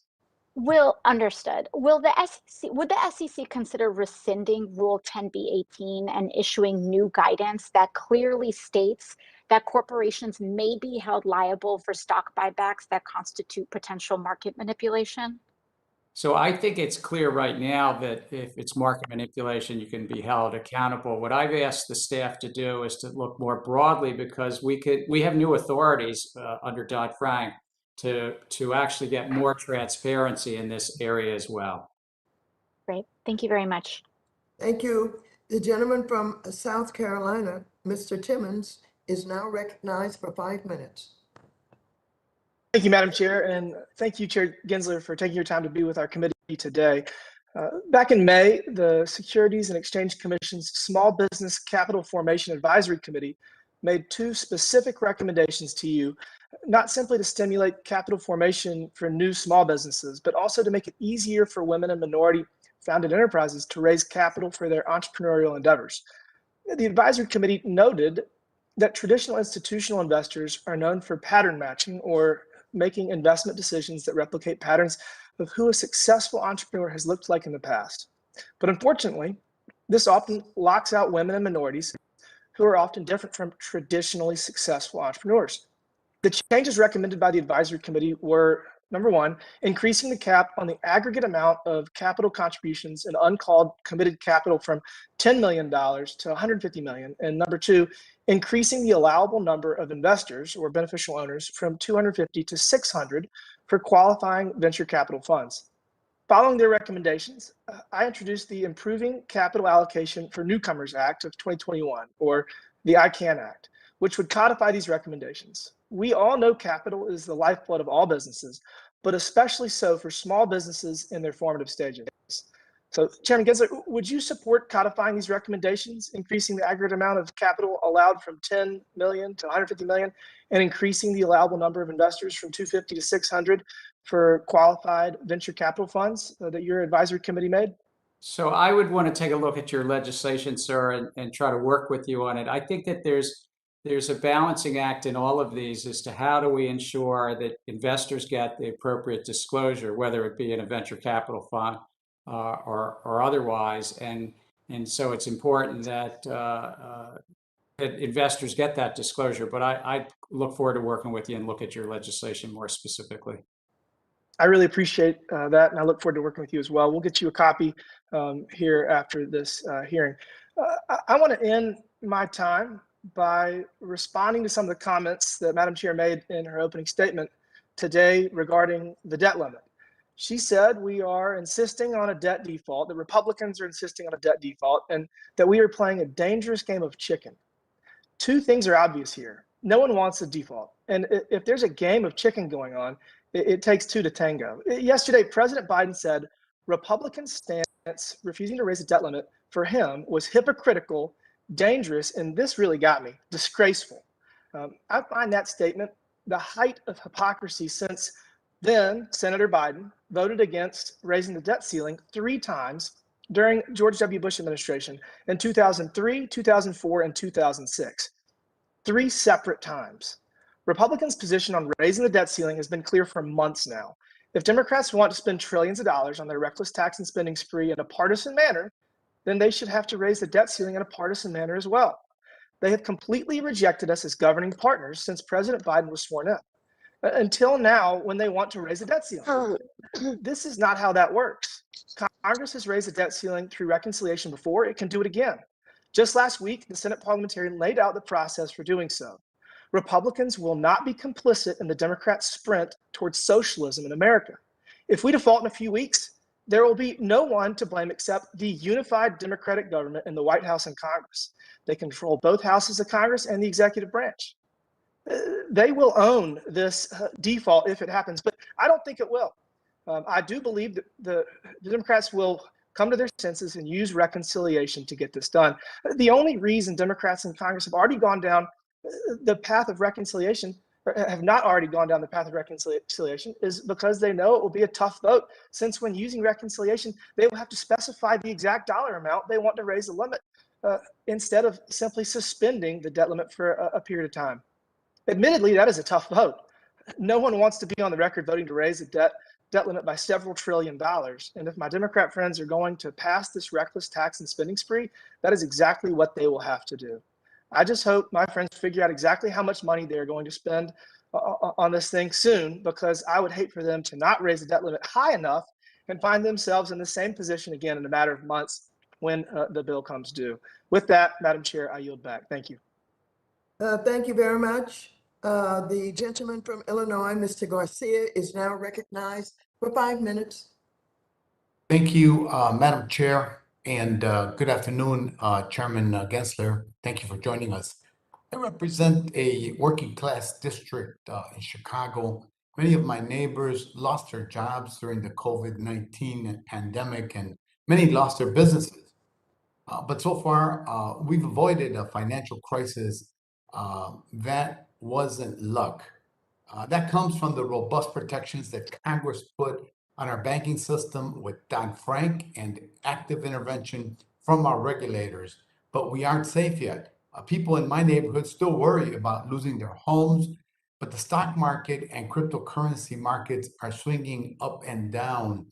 You can see the instability. For instance, with respect to stablecoins, they're valued at nearly 70 billion, but they are bigger than that. They make up a tremendous part of the market for cryptocurrency. And the same investors who buy cryptocurrency are in the stock market, which affects our whole economy. We know the risks are there, and it's up to us to protect our markets, because my constituents can't afford another financial crisis. Chair Gensler, are you worried that stablecoins might pose a systemic risk to our economy? And is that something that the FSOC is looking into? I thank you. I think that the Financial Stability Oversight Council, my colleague, my good friend, Secretary Yellen is leading this, we are looking at stable coins right now in terms of a number of matters. You asked about, could it impinge upon financial stability? We're also looking at how it relates to guarding against illicit activity and investor protection. And I think there is issues in all three buckets, not just financial stability. It's about $125 billion of these coins right now. There's 4 or 5 big ones. And those coins are intertwined in a crypto trading system where, while they are only about 6 or 7% of the market value of cryptocurrencies, they represent probably 3/4 or 80% of all the transactions in crypto are versus a stable coin. That's why I've said it's like the poker chip at the gaming tables, but they're used to buy and lend other cryptocurrencies. The other thing, it's grown about tenfold, roughly tenfold in the last 15 months. And so you could see where it could start to undermine things if it continues to grow. Undermine traditional banking payment systems if it's not brought inside of the remit of banking, and also undermine some of that which we do in investor protection at the CFTC and SEC. Thank you for that. And as we've seen to the south of us in El Salvador, President Bukele's announcement that he would make Bitcoin a national currency. Last month, thousands of people took to the streets of the capital to protest this move as dangerous and unconstitutional. Given the volatility that we've seen in Bitcoin prices, it seems to me like a risky move. Mr. Gensler, you've seen how much the price of Bitcoin moves in response to announcements from U.S. regulators. Do you think speculation and regulatory arbitrage are important drivers in the price of Bitcoins? Well, Bitcoin, which was the first cryptocurrency based upon Satoshi Nakamoto's paper in the middle of the economic crisis in 2008, is a highly speculative asset, but it is a store of value that people wish to invest in, as some would invest in gold since antiquity. But I think you're also right that it is used, not just Bitcoin, but other cryptocurrencies, stable coins, to try to, as you said, arbitrage between regulatory regimes. I think it's why stable coins and cryptocurrencies became intertwined to, frankly, to avoid another digital type of money, and it's called the US dollar. The US dollar, I mean, is a digital form of money. We already have digital money. But this has been used in part for these other reasons. So it's a speculative store of value, yes, Bitcoin, you're asking. Many of these 5,000 or 6,000 other projects are also a way to raise money, and they are digital investment contracts, depending upon the facts and circumstances. And they're a way to arbitrage some of our rules. Thank you, Mr. Chairman. Madam Chair, I yield back. Thank you very much. The gentleman from New Jersey, Mr. Goppenheimer, who is also the Vice Chair of the Subcommittee, National Security, International Development, and Monetary Policy, is now recognized for 5 minutes. Thank you, Madam Chairwoman, and thank you, Mr. Gensler, for being here today. We heard Federal Reserve Chairman Jerome Powell testify how the Fed was not seeking to ban stablecoins and other cryptocurrencies, even as they continue to examine the potential creation of a central bank digital currency. You've previously stated how stablecoins could be treated as securities and criticized them as poker chips, as you've referred to them several times today. Given your skepticism, how do you envision stablecoins being integrated into the broader U.S. financial system, particularly the digital payment space, and what do you feel should be the SEC's role in this process? So it's good to see you, Congressman, again. Thank you. Look, even poker chips in a regulated environment are a good thing. Poker chips at a casino do serve a purpose that provides greater transparency at the gaming table, and they even lower the security risk about money being stolen at the casino. So I just want to caution, it's just, I'm saying how it's economically being used. I think that working with our colleagues across the President's Working Group, we're going to come up with some recommendations. But I do think to the extent that a stable coin is directly tied to deposits, cash in a bank, and it's one-to-one, and it's got clear and clean reserves, that type of digital payment system, if that's all it is, then we can put a banking remit around it. I think that many of these at the other end of the spectrum might be investing in securities, and they start to take on characteristics like money market funds or others. And we've had some challenges, particularly since money markets are larger, about instability in money markets when there's kind of stress periods and runs on money markets during periods of stress. We wouldn't want to move that type of instability into these stable coins. And then lastly, yes, I think they've been used inside the trading platforms and lending platforms, crypto this is, they've been used in part to avert laws around tax compliance and illicit activity. Thank you, Chairman. Separately, I've opposed the concept of a financial transaction tax in the past, particularly because of the potential negative impacts on the U.S. as a leader in the financial industry, including many businesses that are in my district. In March of this year, you stated in your written follow-up to the Senate Banking Committee that you have not previously studied any current proposals for imposing a financial transaction tax. I'd just like to ask if you have any follow-up to that statement, and also inquire if you have any thoughts on how a financial transaction tax might negatively impact the broader U.S. economy and our leadership in the space. I haven't had occasion to study more. I mean, as you probably are aware, we're an agency about $2 billion a year that is funded by securities fees, transaction fees, and at that level, the $2 billion to fund the agency, I think it's worked smoothly in the markets. But I haven't studied anything that would be, of course, the debates have been about something much larger than that. Well, I'd be eager to hear back from you when you spend some time with it. And it's always good to see you. Thank you for your leadership, Mr. Chairman. Well, thank you. I hope your family and you are staying well in these times. You too, sir. Thank you. Take care. I yield back. Thank you very much. And now the gentlewoman from Michigan, Ms. Tlaib, is now recognized for 5 minutes. Thank you so much, Chairwoman. I'm so sorry I had to do this in the car like this.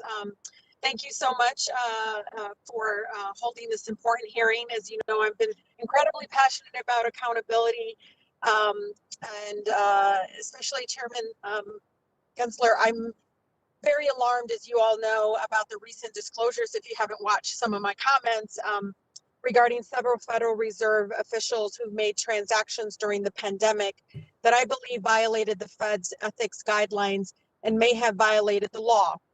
As you know, February 2020, Vice Chair Clara traded between 1 million to 5 million out of a bond fund into stock funds. The next day, as you may know, Chairman, the next day, Chair Powell issued a statement on the pandemic that was, quote, the first step in a wide-ranging central bank rescue that would ultimately push up stock prices.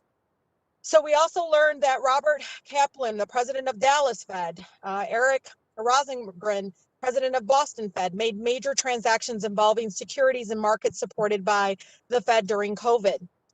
The Fed's own ethic guidelines state that the officials should avoid, quote, even an appearance, Chairman, even an appearance of conflict between the personal interest, the interest of the system, and the public interest. So I want to ask you, these trades don't have the appearance of a conflict. In my opinion, they are a conflict of interest. So Chair Gensler, are you aware of these 3 instances, and is the SEC looking into these transactions as potential inside trading? Congresswoman, I hope if I could speak to this in the generic, because it wouldn't be appropriate to speak about any individual circumstance. But we at the SEC have a broad remit, and it's one that you've put in place in Congress, that we would pursue what's known as trading on material non-public information, whether people are at a company or even if people are within other agencies. And we've done so in the past. We will continue to do so in the future to help protect the integrity of the markets. So Chairman, so do you need like an official letter from me to ask you to look into something? Like, what did you need? Do you need from me or from others? I know Senator Warren has been very public about some of the concerns, because I'm telling you, the American people are very angry of anything where, again, they're in a position of public trust and folks are using that position for their own personal interest. So, Chairman, tell me what I need to do so I can get a yes answer that you're looking at to these three instances. Let me be precise. We as an agency look into things that are brought to our attention on many matters, but we are not allowed in this setting or in other settings to talk about to say that we are investigating or not investigating. That's something that protects the public as well. But I want to say, generally speaking, whether somebody's in the government or outside of the government, that one is not to trade on material non-public information. And that's what our laws are about. And we pursue those. We've pursued them in the past when there have been members of the administrative or official sector, as well as even occasionally state and local actors in the official sector. Okay, well, let me ask you in a different way. So would prohibiting government officials like members of Congress, the president, members of the board of governors from holding or trading, individual stocks limit conflict of interest and potential inside trading? I think that as a policy matter, Congress took up, at least members of Congress, in an act 8 or 10 years ago, if I remember. But taking it up more broadly could help instill greater confidence in this. I mean, we're going to do what we do at the SEC and do it well with regard to holding people to our laws, as you would want. But Congress could say to do even more. There's public transparency that Congress has already put in place, public transparency that those of us in the official sector have to file various transactions. Time they filed, we find out there was some conflicts or, some obviously, that's the thing. And, Chairman Gensler, I want transparency in people filing. I'm always about complying with that. But then what happens afterwards? We don't find out that they were held accountable, and then it continues and really taints our process to the point where people won't trust us anymore. And Chairwoman knows how incredibly passionate I am about this. But I don't think we should be allowing public officials, trading stock, period. And if you're going to be put in this position, that is a sacrifice you're going to have to make, because it is about the public's trust. And so I just appreciate you I hope it's relayed, but I do appreciate you coming before the committee. But I hope you do go back to your team and let them know this member from Michigan is very concerned and hopes that you are investigating these 3 instances. Thank you. I yield. Very much. Thank you very much. The gentlewoman from Texas, Ms. Garcia, who is also the vice chair of the subcommittee on diversity and inclusion, is now recognized for 5 minutes. Thank you, Madam Chair, and thank you, Chairman Gensler, for being here with us today. And the end is in sight. The end is in sight. Thank you for your patience and your perseverance with us today.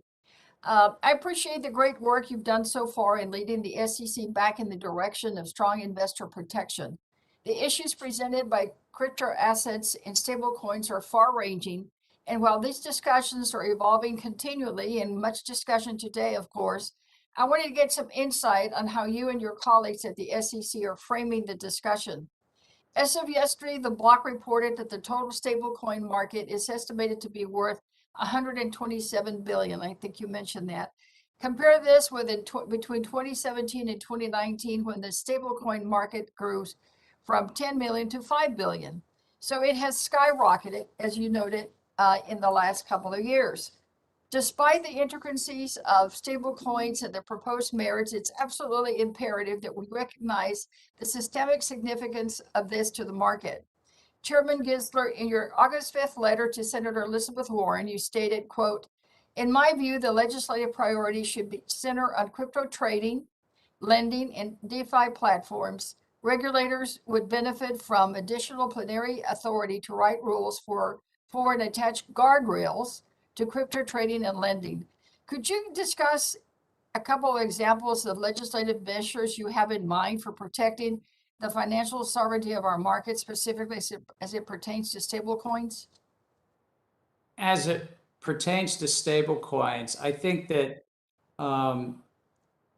they have provided an alternative way to trade on these trading platforms, and they're intertwined inside of crypto trading around the globe. They initially came along around 8 years ago, frankly, so that not only to be efficient, but also to avoid some of the overseas, some of the anti-money laundering protections that were around the globe when these trading platforms were unable to get bank accounts at various banks around the globe. I think they've evolved now to be at the center of the trading and lending platforms, and that it would be really helpful to work with Congress around these. Again, at one end of the spectrum, it might just be something digital around the digital dollar. Remember, we already have a digital dollar. It would be sort of misleading to say we don't. But this is something, an additional digital wrapper around the digital dollar. And the question is, what does it provide, and how do we protect the public still for tax compliance, anti-money laundering, and financial stability? At the other end, they start to look like money market funds, and how do we, the SEC, protect the public for investor protection and the like? So I think that there's a range of these different coins, and even if they're all the way over on one end, we have to protect the public in terms of these guarding against illicit activity tax and financial stability. And lastly, I do think that the platforms, the lending platforms, the crypto trading platforms, where there's 5,000-6,000 other cryptocurrencies, non-stable coins, so to speak, are highly volatile, speculative, usually investment vehicles. We need to get our arms around that. Thank you. And I want to shift gears a little bit to, I think you characterized it as human capital in your written remarks. And this committee has been advocating for the creation of Office of Minority and Women Inclusion across all financial regulators. In 2018, the SEC asked almost 1,500 of those entities regulated by the SEC to complete a voluntary diversity assessment. Only 5% responded to the request and submitted data. What are you in the OMWI office doing to increase participation? Have you considered making these assessments yearly and mandatory, or using some other inducement to encourage greater participation in these assessments? Well, I thank you for flagging that, and I do think that we could do better than the 5%, but what we'd have to sort of encourage and, as I would say, make it easier to participate. Separate from that, because that initiative is really important, but separate from that, we are also looking at investor demand to know more about the workforces of American companies or listed companies. This includes many overseas companies as well as listed here. And in those disclosures, that I've asked staff to consider whether we should also have this disclosure of the forms that are shared with the Department of Labor, the EEO-1 diversity disclosure forms and the I'm like. familiar with that. I worked at the EEOC before. But would you consider doing them yearly rather than every other year? Could we, I'd like that suggestion. Can I get back to you and work with staff and see, because they volunteer, as you know. Thank you very much. The gentle lady's time has expired. Madam Chair, he froze there for a minute. I didn't get his response clearly. Yes, you're way over time. All right, thank you. Follow up. Will you please follow up? Yes, ma'am, I will. I yield back. Apologize. Thank you. The gentleman from Texas, Mr. Taylor, is now recognized for 5 minutes. Thank you, Madam Chair. Can you hear and see me? I can see you, and I can see the Texas flag. All right. Thank you, Chairman. I appreciate this hearing opportunity for us to discuss important issues. And I had wanted to talk about crypto, but I think that that's been very well covered by my colleagues. So I'll skip ahead. In your opening remarks, you talked about the use of AI and machine learning in the markets. Did I hear you that you're using it at the Securities and Exchange Commission presently? We really have we have a good data analytics group, but I would say our use of machine learning is limited compared to the capital markets, which are really using them increasingly to even follow a hearing like this. Everything that we're saying could be followed by artificial intelligence for sentiment analysis, and depending upon how you or I speak, could be fed into the computers and to see whether markets move up or markets move down. But we have a very limited at this stage in 2021. I hope to do better in the future. Are you using AI machine learning in your stock watch and your anti-insider trading efforts? We're using data analytics, which I'd rather not discuss in public, the data analytics we use, but I would say that we're really at this stage, frankly, behind the capital market participants, the high frequency trading shops, the big asset managers, and their use of sophisticated data analytics like machine learning.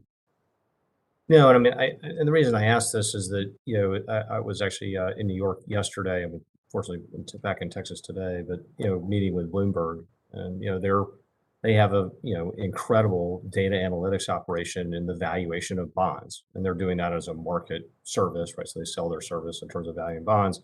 And they have 150 people working around the clock, trying to value bonds, and they're tweaking a machine, AI, to figure out what is the proper value for a bond. And it seems to me that there are some applications for AI within the federal government. And I think the Securities and Exchange Commission comes to mind.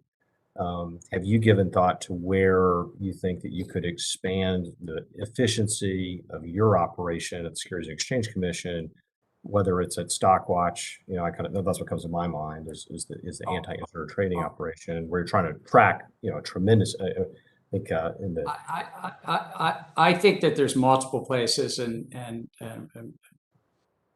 I'm sort of a finance person, a markets person, but I had this opportunity to be at MIT for a few years and really study this more up closely. I think we could use it not only in market surveillance, which is actually what you're talking about, market surveillance, but also throughout our examination and potentially enforcement, where we can look at troves of data to look at patterns. What machine learning, what artificial intelligence is so good at is extracting patterns from data and finding those patterns in market surveillance or in other examination. And right now, many, Bloomberg, as you mentioned, but many market participants are using it to basically maximize their returns. I think we have a second thing at the SEC that we're looking at is how are platforms using it to engage with the public, and are they optimizing their revenues based upon the data of my whether it's my social media or elsewhere, but are they optimizing for their revenues? If they're optimizing for our engagement, that can be a positive, but it also can raise some conflicts if they're maximizing for their revenues rather than for the public's investment returns. Sure, Chairman. I look forward to working with you to identify areas where you can modernize the SEC, use AI and artificial intelligence, machine learning to find better ways to do your job. I mean, whether it's high frequency trading, finding irregularities within markets. I think that's an important opportunity and as you have so amply pointed out during this hearing, we enjoy the greatest capital markets in the world. And I think having a sophisticated SEC that is prepared to do its job and make sure that they have advanced tools to go do that only makes sense. So with that, Madam Chair, I yield back. Thank you very much. The gentleman from Massachusetts, Mr. Auchincloss, is also the vice chair of the full committee. Is now recognized for 5 minutes. Thank you, Chairwoman. And Chair Gensler, I appreciate your thoughtful answers and your persistence today. Almost done, almost done. You've been very clear in your written and in your verbal testimony that you want to bring crypto into the basic bargain, as you describe it, where investors get to make their own decisions about how much risk they take on, and companies have to report consistent and decision useful information. You want to bring crypto into that bargain. You've also been clear that you think most of the major crypto players have at least some elements of their businesses that are securities and should operate on that default assumption, and that you'd like each of these crypto actors to be coming to speak with the SEC on a one-on-one basis to get feedback from you, and also I think from what you've said, to give you feedback on what kind of regulations make sense. I think everything that you've outlined sounds like a reasonable way to approach a nascent, promising industry. I think we're reaching a tipping point, though, where we need more stable, broad-based law that does not require a phone call with the chairman of the SEC, but that a startup with their counsel can understand the risks that they're getting into from a regulatory perspective. And so for that end, we need Congress to act. My question to you first is, would it be most helpful for Congress to create and delineate a new class of security that had a separate regulatory apparatus, or would it be most useful for Congress to divide explicitly crypto assets between the CFTC and the SEC?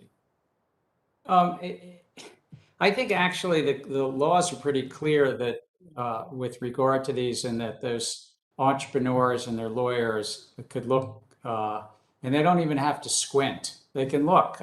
The Supreme Court has really said what is an investment contract. In terms of your question, I think that between the CFTC and SEC, we have good authorities. Chair Benham and I have been talking a lot about how we can coordinate better.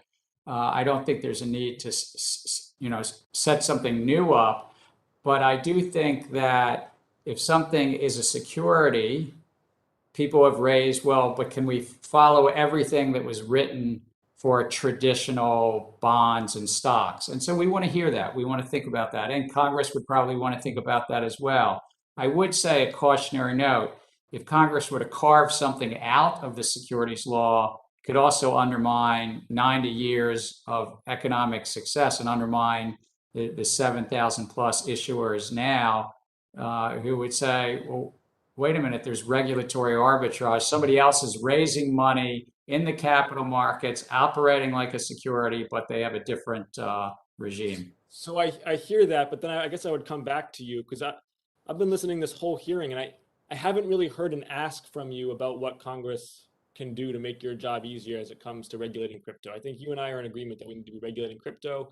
I agree with you just intuitively that a new regulatory agency doesn't sound like it makes a whole lot of sense. I believe you that a lot of the law is settled if entrepreneurs and counselors and their counselors would examine it in good faith. But there clearly is gray area, and business and especially investors don't like uncertainty. They deserve some certainty. So how can we help you? So let me raise two areas I think of. One is with regard to stable coins, the stable coins that are all the way over this end, that are really just investing in cash, not operating more like a money market fund. I know, and I let them speak for themselves, but my colleagues, the bank regulators, think there's more that we can do with Congress's help on that end of the spectrum with terms of stable coins. Even the ones that are all the way over and operating more like money funds has to be taken into consideration.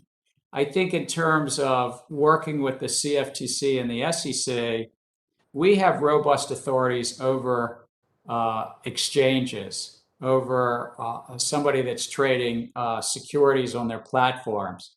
The CFTC does not. They're a derivatives regulator, but they have enforcement authorities over commodities.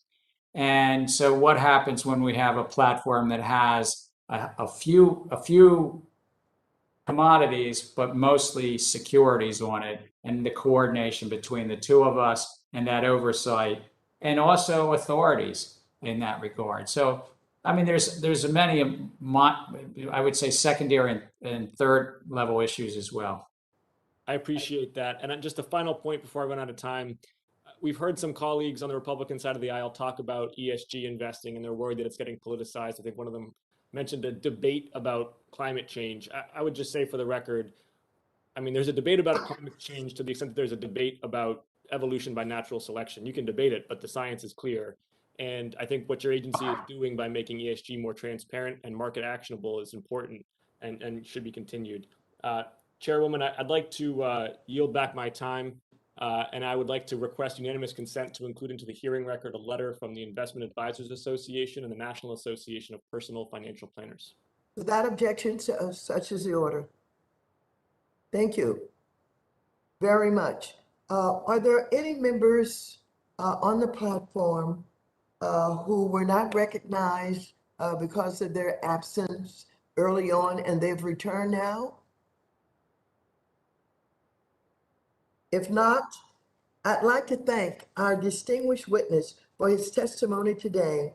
Without objection, letters from the North American Securities Administrators Association, the Council of Institutional Investors, the California Public Employees Retirement System, and the Consumer Federation of America will all be included in the record. Without objection, all members will have 5 legislative days within which to submit additional written questions for the witness to the chair, which will be forwarded to the witness for his response. So I ask Chair Gensler to please respond as promptly as you're able. I'd also like to thank Chair Gensler for the time that he's given to us today and for the way that he has shared information that has been so important to all of our members. So without objection, all members will have 5 legislative days within which to submit extraneous materials to the chair for inclusion in the record. I thank you all so very much, and this committee is adjourned. Thank you.